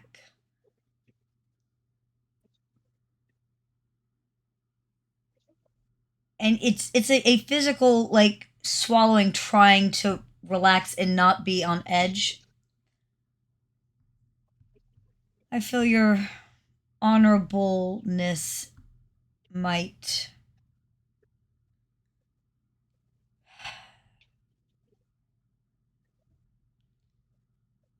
I swear, if you cause harm to my son, I will destroy and burn everything you've ever cared about. You understand that? I understand. And he names a boarding school that actually Morgana would have heard about. Matter of fact, Morgana's own brother might have gone there. It is a very high-end boarding school. It is also Victorian era, which means that the child is probably somewhere between 6 and 12 to be at that boarding school. Yep. But it is exactly, if not the place, but exactly the same type of place that her brother would have gone to. Yeah.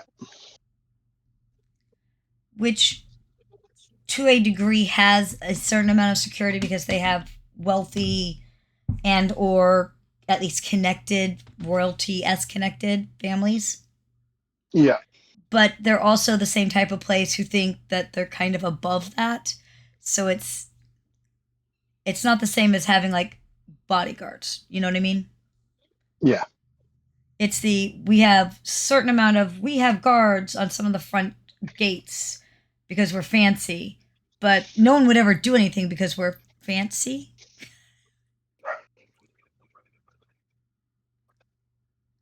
Which sounds strange, but is more honest than you think. Like, people don't think about going after children, or at least they don't think about people doing it.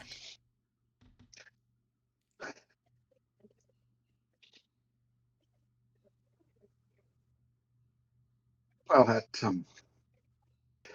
layer of security, and I reiterate, I would not do anything to harm him, other than keep you the hell away from him forever.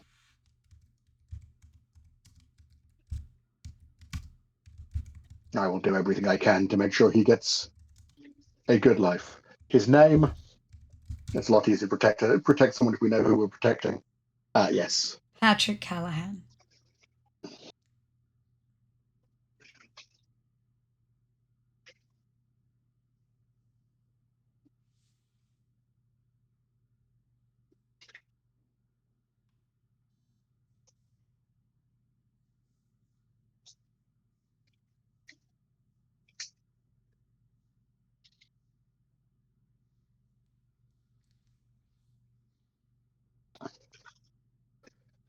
Well, the secrets of the aristocracy roll to know anything about Callahan family or that if he's Go ahead and roll it. Oh, 20. 20, that's good. The name is in that minor royalty for the Irish, but Yep. England kind of smushed most of that as being any real meaning. And just to be clear, Morgana's family are Lords of the Pale, as it were. So the actual major noble title her brother has, his earldom, is in Ireland. So yeah, Morgana probably knows a bit more about that than some. So yeah, they would have lost all of that title stuff many long ago, right? So at this point, scattered, a lot of rogue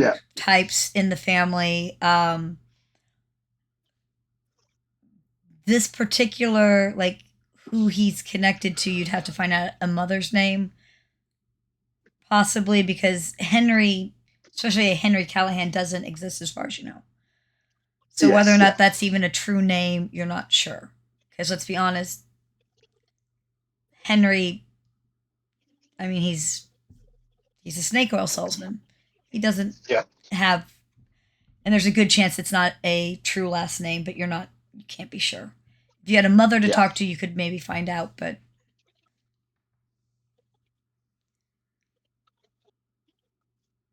He will remain safe and he will be looked after, whatever happens between us.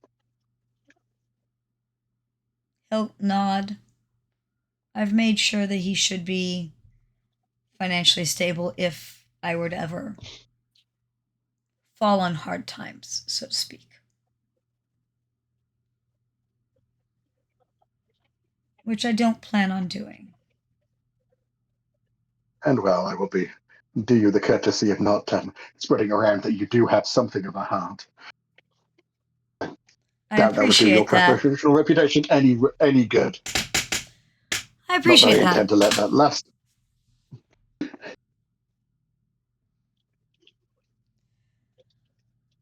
No.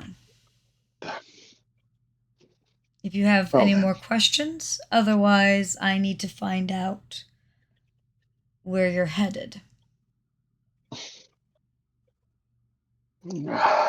I have no more questions. Anyone else?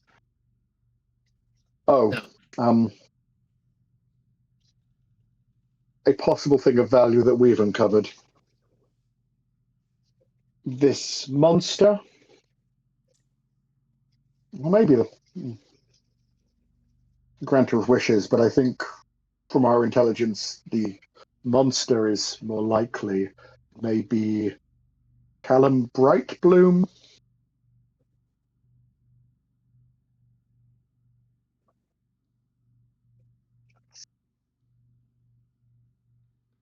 I'll see what I can find out.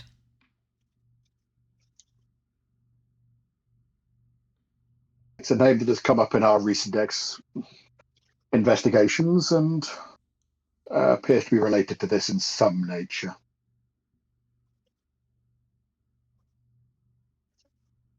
And for what information you have, sounds more like your monster that is part of an army than the bringer of dreams, but I'm no expert on these things. That would make better sense. I believe the monster is impatient.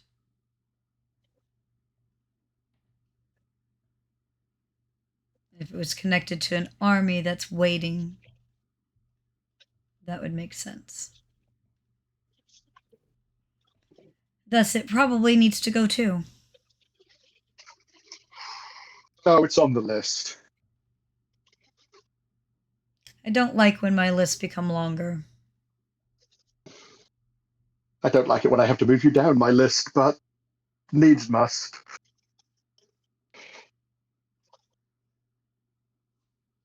And he kind of nods in a yeah, I don't like having to move you down either, but Here we are.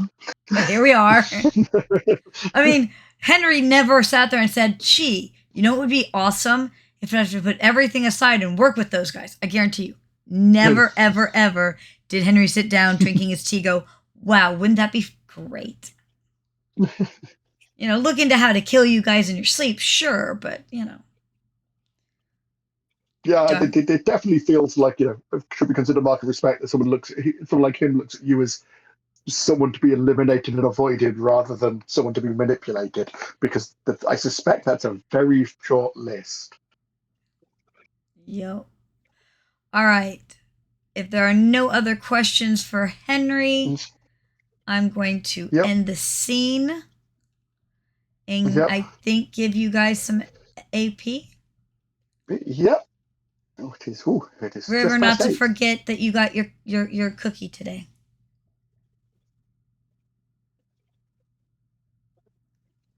Just for that, I'm going to go and eat a cookie. Well, Drew owes us cookies. I'm just saying.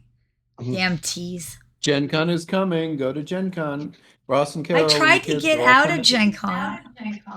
I tried to get out of Gen Well, Con you and want- Origin. I thought you said you liked cookies. I like cookies. But So you want I get butter that. pecan again this year or no? oh, butter pecan cookie. Those are good. All right. I know that the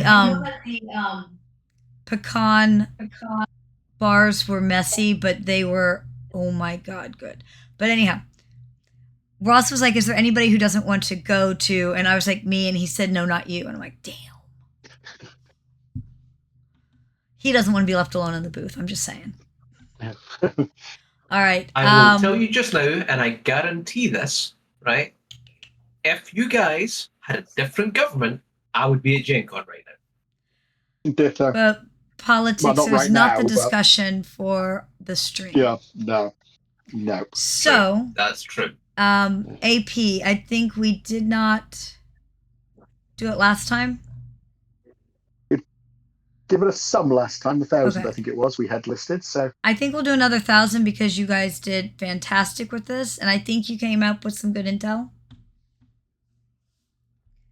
it And was a lot of fun. I hope so. Poor August may hate me. Yeah. August wanted to be the 1,000. center of everything, right? No. No. Are you sure? I distinctly recall you Fairly going, sure. gee, August doesn't feel like he's getting enough limelight. We should totally take the world's hottest, brightest spotlight and like gleam it onto August's head. Isn't that what you said?